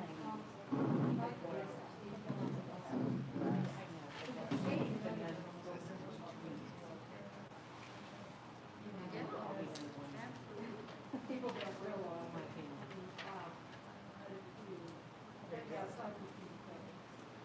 Well, we'll see. What happens. But we do have to go through the process, and we have to submit a budget and tell them what we want to do. Right. Yeah, so it does get reviewed. You know the next move? I don't believe, I don't believe the portal's gonna be open until May. Yeah. There was indications. Okay.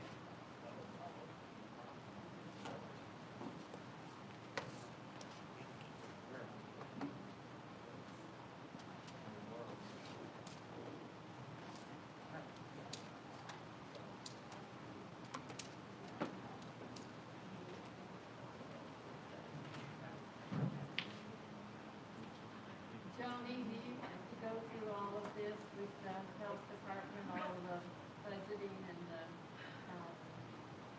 Yes. It's important to make sure that they make informed choices, just like we're doing tonight. yeah, We're learning. Yeah. Let's just ask better questions and understand. I don't know if I'm gonna be able to make it to the end of the meeting. I am just exhausted. I know, I can understand that. I mean, as limited as I can understand it, I can understand it. I almost put a couple of but I Did you guys do purple last meeting? Yeah. I thought about that one this one tonight, but you know what? But I was like, that was fun. That was fun if I did. How is Sears going? Oh, awesome. It's going super well. Very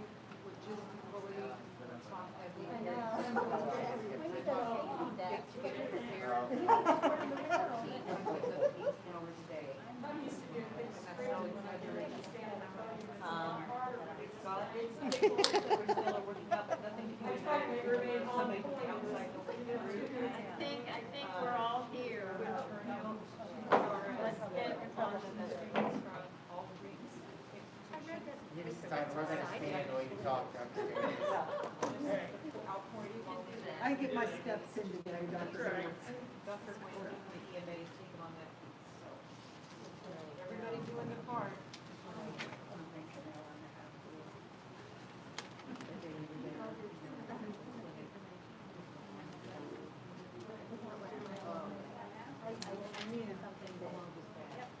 Okay, Dr. Hayward, go for it.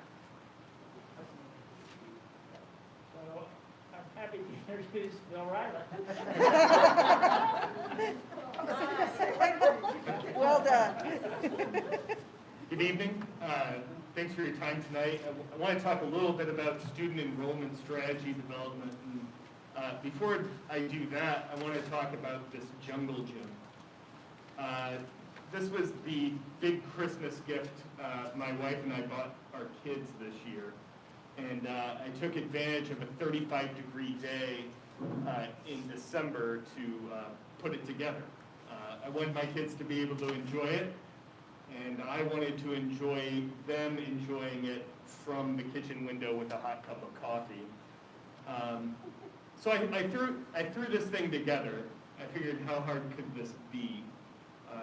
The poles all kind of go over these bolts here. And I got to the end, and it was a little wobbly, and it didn't fit quite well together.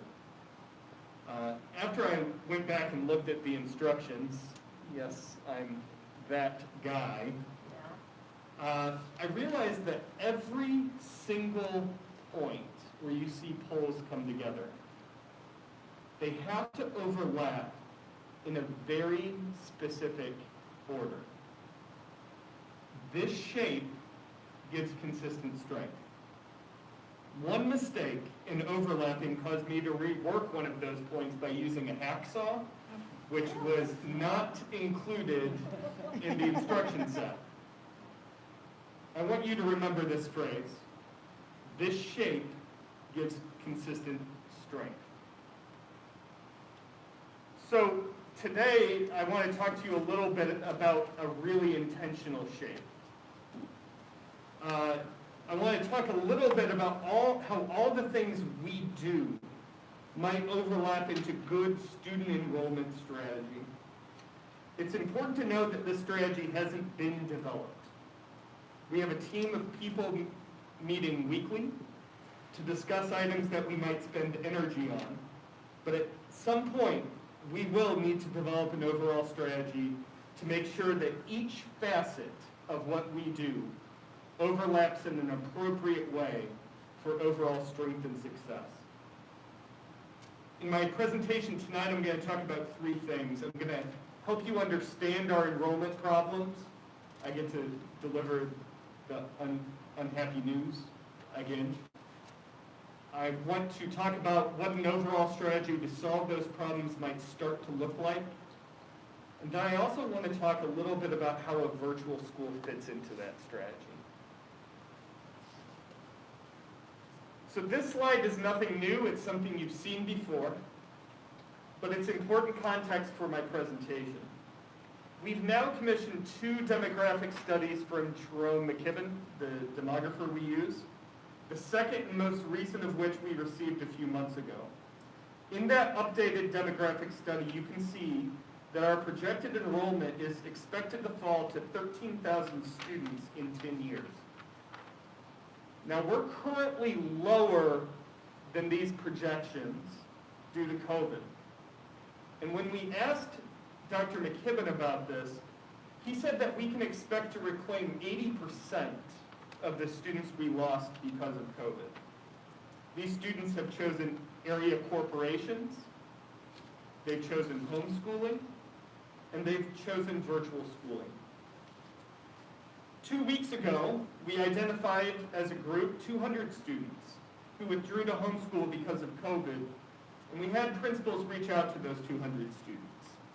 Now, to be clear, this call was not necessarily to ask students to come back, but to check in on them. understand a little bit about their plan, see if we can fulfill any sort of need for them.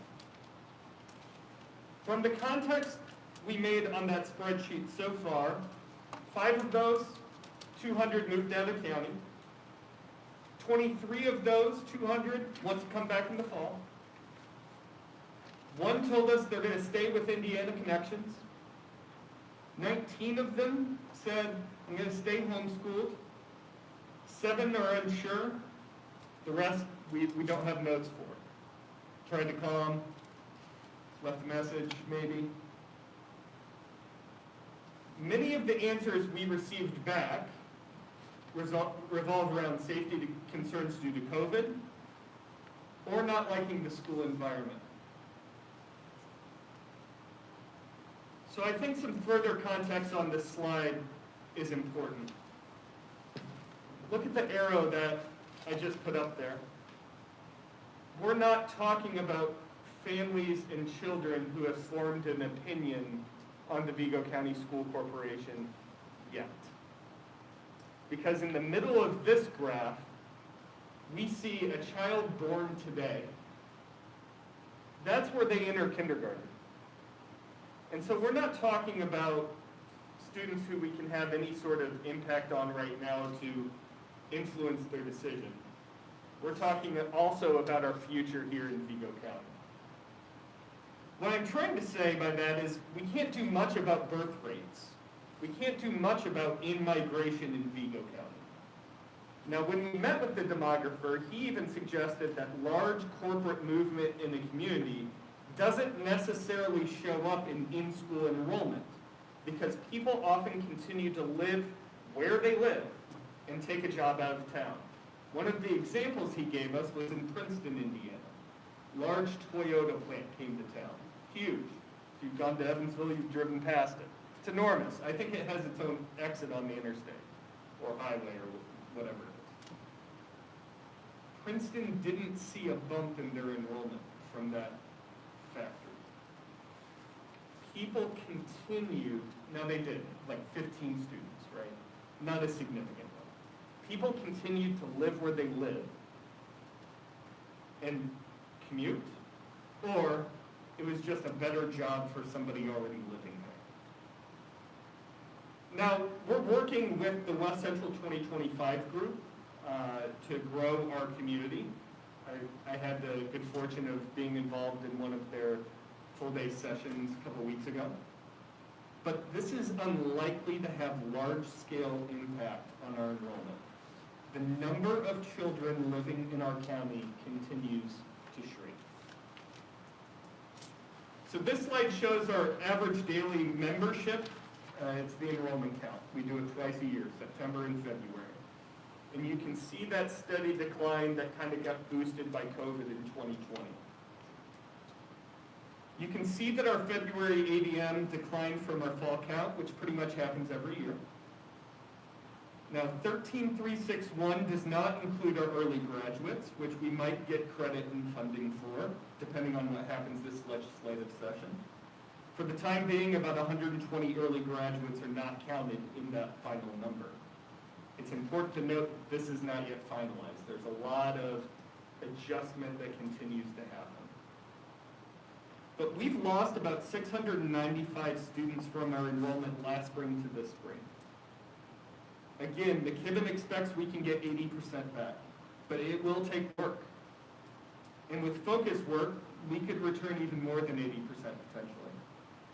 The questions we need to ask ourselves here are why did these students leave and what can we do first from an operational perspective to get them back, and second, a marketing perspective to let them know that these operation changes or the overall situation with COVID has changed. It's not just about funding. This is about quality education for our community. However, the financial impact on our education fund, which you heard quite a bit about from Mrs. Wilson here, that's where this per student funding goes. It's been a loss of $4.64 million from February 2019 to February 2020. The education fund pays for many things, but probably the most important thing it pays for is teacher salary. A loss of student impacts the education of our children, but it also impacts the available amount of money we have to pay our teachers. Now, if the number of available students we have in Vigo County is expected to decline just because of birth rates and slowed migration of families with school-aged children to Vigo County, we have to focus on the students we have here in Vigo County who are choosing not to attend our school district. In 2020, that number is around 869 students. These students' families are choosing to homeschool, they're choosing virtual education outside of our corporation, and they're choosing to attend public school corporations just outside of our county. The number of just available students is predicted to climb further by 2030-31 when we get back on track post-COVID. Our student enrollment's predicted to fall an additional 500 students by 2030-31. Again, this impacts the education fund, the fund that pays our teachers. With declines of $5.74 million of yearly funding over a 6-year period, and a one-time drop of $3.78 million from fall 2019 to 20, mostly due to COVID, this is cause for concern when we know we must find ways to increase teacher pay. The problem with these funding numbers is that they represent yearly losses. It's a ripple effect. For every student that leaves us and doesn't come back, it represents a yearly loss of $6,600, or whatever the future years per student funding level will be. The cost of losing a student forever means that we are seeing a loss of funding every single year they choose another option. This underscores the fact that we are at a tipping point in our corporation, and we need to devote resources to a strategy to address it. Think of this problem as a leaky bucket. We need to both plug the bucket and find ways to fill it up. So remember, we've heard that there's little we can do or our community can do to reverse Vigo County's declining population. We can slow it, but reversing it is not something that the demographer had seen before. Focusing on what we can do to welcome our own children back to our schools should be one major focus. The other major focus that many school systems around the state are taking up is asking what is the potential to serve non-resident children through a more robust virtual school. I will have a slide later that shows the numbers that other school systems are seeing with a statewide marketing focus for their own virtual school that is very similar in offering to our current Vigo Virtual Success Academy. So the cycle you see up here on the slide is called SEM, or Strategic Enrollment Management. It's a tried and true process used in higher ed. It's something I'm familiar with since I left a 10-year career in higher ed to take this job a little less than 2 years ago. Retention is something we've previously worked really hard at from a relationship standpoint.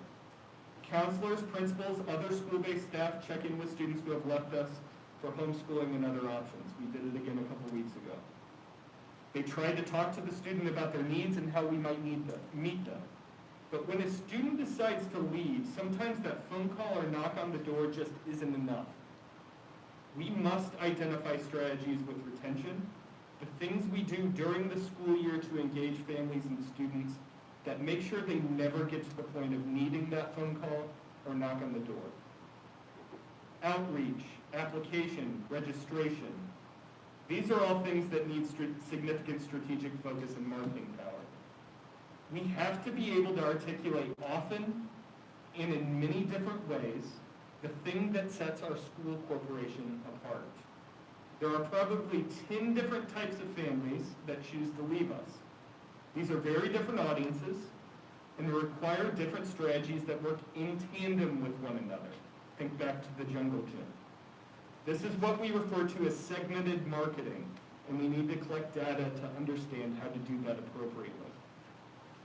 This is a strategy that higher ed uses often because their students are not guaranteed in a way that Vigo County Schools students used to be. We used to not have any competition. We are the community's schools. I think the numbers I've shown earlier in this presentation show that might not be the case anymore. We need to steal some strategies from higher ed and even private K-12 institutions to actively change our operations and introduce some marketing strategies to win these students back and make them never consider leaving in the first place. Coordination is the strength of the jungle gym I talked about earlier. This isn't an easy fix with a 1 or 2 operational changes or a mailer. This is a long-term cycle we must enter, thoughtfully, for sustainability. Here, I provide a way into that cycle. First, we have to know what the right problems are to solve. We have to know the audiences we're solving them for. We can guess, we can build a list, we can think we know we're right, but we need some data behind that. Second, we have to accept that we have a finite amount of resources, both people and money, to devote to solutions. Once we have answers for the first column, we have to prioritize the solutions so we can implement so they provide the greatest gains in student enrollment and, most importantly, student success. I want to underscore that. We're talking about funding and student numbers, but students are not numbers. As a public school system, we have to be focused on student success. Third, we have to build a measurement strategy and a plan. We have to identify resources of need, or areas of need, goals, and measure our progress so we can adjust our available resources. We have significant resources for our children in our community, and knowing our overall strategy will help us foster and incorporate those community resources so all of Vigo County works on this problem and benefits from the solutions. So I've spent some time talking about how we can serve our own students, but I want to also talk about how we might attract non-resident students to our school corporation. Luckily, the things that students across the state want in a virtual school are the same things that our Vigo County children who have chosen one of the non-VCSC options on this table want. Here's the potential for it. Thousands of students across the state, including hundreds of our own students, attend Union Modoc's version of Vigo Virtual Success Academy. It's called Indiana Digital. This isn't just happening in East Central Indiana, where Union Modoc is. It's happening in Southern Indiana in Clark County. It's happening in our backyard in Cloverdale. And it's happening in a charter school who can devote millions in marketing dollars at Indiana Connections. We have to know how our virtual school is different and better so we can let people know about it. It's not just a marketing challenge, it starts with the operations. Vigo Virtual Success Academy started as a way to give our principals tools to serve students for whom a brick and mortar classroom wasn't working. It started as an alternative education tool. A potential model, one adopted by the schools listed on the previous slide, does that but adds students who simply want a virtual option. This market is not going away post-COVID. Some families like this and want this option. The question is, how will we be different? What will our unique value proposition be? All of this needs to be developed with one goal in mind. How can we use a virtual school that serves students outside of Vigo County to protect our own educational fund?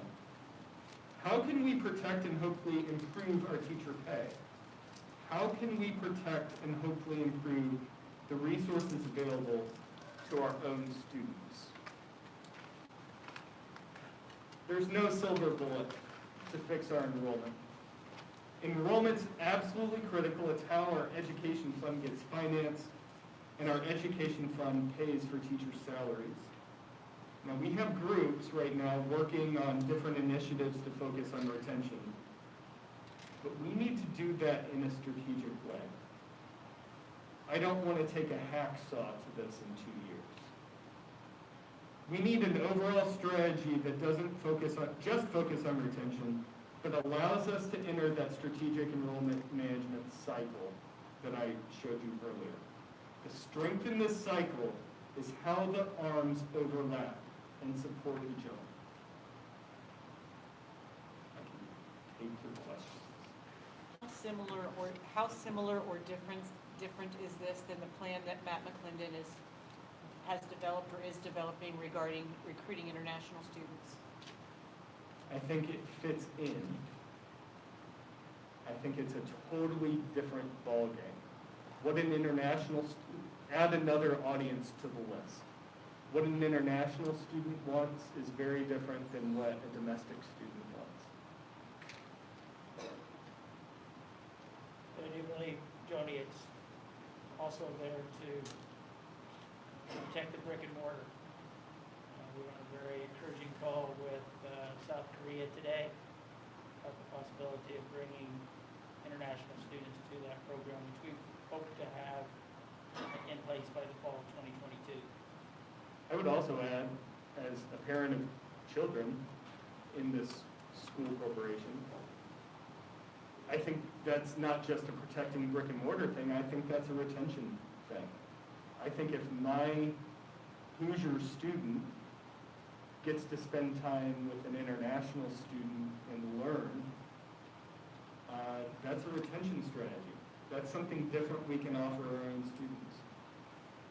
But you also need the strategy for how you, retention and persistence of our own students to continue to attract the international students. So if we can't find those pieces that retain and build persistence, we're also not going to keep the persistence on international partners.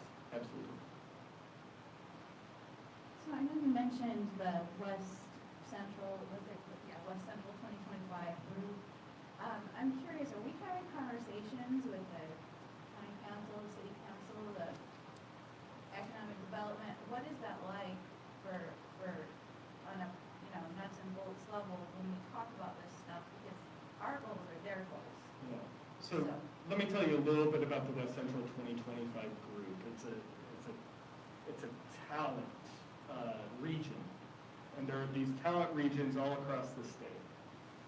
The West Central 2025 group is made up of some of the same people that you just mentioned, people in local government, local economic development. And every group around the state, every sector, has a dashboard, and we're working on ours now. And that dashboard is a talent dashboard and has these kinds of things on it. It has industry-specific partnerships. It has healthcare jobs and training. It has graduation pathways. That's us. Is that the dashboard that the Career Connections and Talent Department has created? That's what you're talking about, right? Absolutely. Thank you. And so we're all working together to see how we can boost the numbers on that dashboard. It's in the planning. It's very early on in that. But that's how we all kind of work together, and that will make us a stronger community, absolutely. And I think the school corporation, it was kind of funny, we did a day-long workshop 2 weeks ago, and we all kind of joked, it was me and a couple local college presidents and a couple other people in our group, and we all kind of joked that it all kind of starts with us. Things that we're doing in the school corporation that will also retain our students, help them be persistent, because that's different than retention, right? Are the same things that we need to be focusing our energy on for a stronger community. So. Health and education. Yeah. Health and education. I have a question. Many times when we're talking about the fact that we have a virtual school, I run into people that don't know we have that. I'd say once a week somebody would say, what do you mean? And it's people that not only do they not know we have it, they've never even heard of it. Okay. And I'm curious incentive or any monies in the budget that we could maybe advertise locally. I think that, Channel 10, Channel 2, I don't know how expensive that might be, but I just think there's so many things, and I know it's hard to believe sometimes, but it's almost like we have to spoon feed people. Let me address that in a couple different ways. First, when VDSA launched the first month of my job, we did a full-on blitz. I mean, we were on TV. Sue came down. We celebrated it. But if you recall back in the previous slide, we launched it as an alternative education tool. This was a way for us to retain our own students who were struggling in the classroom. Then COVID hits us. And we don't have to do what some other area school corporations did, which is contract with the same people we contracted with to provide temporary virtual education to students so you keep them. But the longer we're in this enrollment fix that we're in, and the longer we look around at school corporations who are using a virtual school to protect their brick and mortar, the more we realize the potential in virtual education here locally, I think. Now, to answer your question, yes, it's an alternative for students. Yes, it's an option for students, but it's one that we originally wanted to counsel students in who needed it. I think that game has changed and will continue to change over the next couple of years, but the shape is into strength. We first, I think, need to address what it is we're going to do from an operations standpoint with that before we market it. Can I just interject one thing? When you talked about budget, Scott, school corporations under Indiana statute are able to spend, I believe it's $1 per student enrolled up to a cap of $12,500 for advertising and promoting the school corporation. So we're at a little bit of a disadvantage when it comes to budget dollars, and Bill doing all the social media. That's really, and working with local media groups. Does that apply to public charters as well? Or is that just traditional public schools? I don't. I believe it's a bigger, bolder vision than what we're talking about right now. I think it's going into the business of a instructional model that will support our brick and mortar, that is attractive beyond our county. That will take an entrepreneurial type of spirit within our school district. Understand right now, under Donna's presentation, and where we know where funding is, we will be lucky this year to see a 1.2% increase in public school funding for Vigo County schools. That's not enough to offset the loss of the students that we have. And so, my hope, my goal is that we look at this problem differently than what we have in the last 2 years. We look at it the same way that Purdue University has launched Purdue Global, a way to help fund the brick and mortar operation, a way to help pay and compensate their professors. We're not opposed to bringing partners along with us in that process. I'm going to suggest that we hold my presentation for the actual board meeting because we've run a little long. I would like to talk to you about 2 policy things, and then we'll bring the meeting to the close if that's the wishes of the president.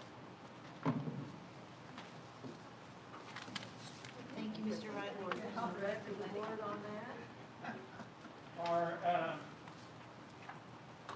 policy committee met last week. Section 1000, which I now believe all board members have the ability to view. There were really no objections to anything found in Section 1000. But we did find some issues in the bylaw section.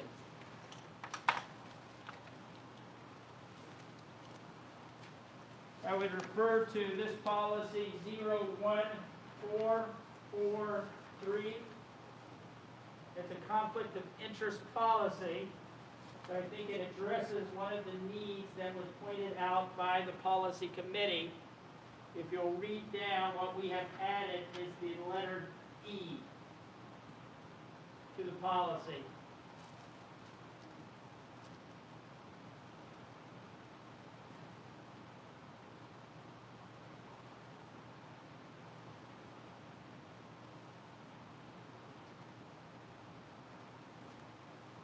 The second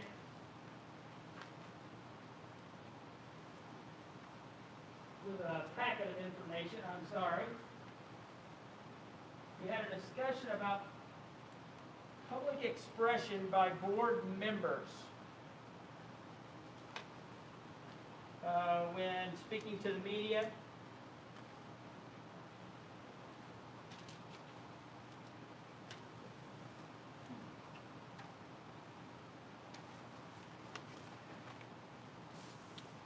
And I told the board, hey, let me work on it. I'm sure I can find something out there that would fit. I could not find anything out there that could fit. In fact, almost every school corporation that I looked at had either already adopted the Neola policy or they were simply silent on the matter. So you can see Monroe County, exact same policy that we have. You turn the page, Valparaiso, exact same policy that we have. Turn the page, Warsaw, exact same policy that we have. Evansville, Vanderburgh, exact same policy that we would have. The Wayne Township, and we also have the Board of Ethics in our packet, did not speak to school board members' public comments to the media, but they did provide this ethics piece, which I thought was unusual, which kind of leads us to a discussion on what we're really asking for this policy to do above and beyond what it's really stating. And what it's really stating is that the board president would act as the official communicator out to the public. So if the board had a statement to make, it would come through the board president. I think what was actually asked for was the ability, or how can, in a situation now where constituents are responding to social media or emails, what role would a board member play in that regard in terms of making comment? I think it's where you want to make that comment to. If you're making it because a constituent called you up and asked you a question, and you would say, I'm just one board member and not speaking on behalf of the board, this is what I believe, or this is what I think. That's different than making a public statement for the entire board. So we'll look for some additional direction as we move towards the next meeting. Also, if there's things in section 1000 that the non-policy committee would look through and let us know if you have anything that you would like for us to look at. It is my goal to take action on the bylaws and administration pieces of Neola at our next board meeting. Can I ask a question Sure. on this 0144.3? Pardon me? This last section we added. Yes. E part. I am currently the president of the Academic Booster Club at Otter Creek. Sure. Does that fall under this that I would need to step down? I would not, it's up to you, that's closing. That booster clubs are actually outside of the school arena. Okay. You know, they function differently than the school. I don't know where there would be conflict of interest there, but give me some time to think about it. Sure, sure. I know with Neola, if you make changes, sometimes they won't stand behind it. Is this change something that they'll stand behind, or is this kind of we'll go out on our own to say this one? I think for letter E, we would be going out on our own, but I would say if it's not a policy in most districts, it is an administrative guideline.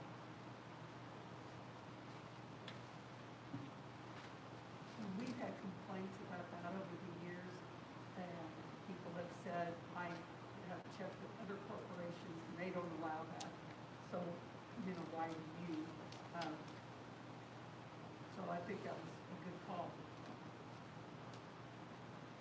So just to be clear, this is in regards to speaking to the media, legislators, and other officials. Make it clear that the views do not necessarily reflect the views of the board. So you're really not covering social media? But we had talked about covering social media in our policy meeting. However, we could not find any that interjected social media into that arena. Can I ask, is this something that you've talked to anyone at the State School Boards Association? You know, we reached out a couple of times. You know, they're going to request that board members follow the letter of that policy, that they would not be talking to the press. They would have all official communication be coming from the board president. Whether that would be even something that was taken up on social media, that they would refrain from that. And I think that the conversation really springs from a genuine desire to be responsive and not to step outside the bounds of a professional relationship that we have established, but to make sure that we are doing our duty. Yeah, and I think that may be where we can amend. I just haven't been able to find a great example of that yet. Well, I don't think, I'll just say, we all know that there's a problem with social media and misinformation. It's probably going to be an ongoing thing. I mean, the more things happen, you know, we may have a teacher who puts a false claim out. You know, does that have anything to do with the professional code that the teachers are bound by? Yeah, in fact, that program will be actually covered under a different section of our policy. This is just administration, correct? This Right. is just Yeah. board members. Board. Yeah. So group, we have time to think about it. I appreciate everybody's patience. It did run longer, so we'll try to trim down our agendas for next time. It was optimistic. What's that? It was optimistic. It was optimistic, it was. But there's good questions, there's good conversation. Yeah. We're in training for our long sex ed. Be careful on your way out. It could be a little slick. Yes, thank you for being here. Meeting adjourned. Got some serious upper body strength. That is wow.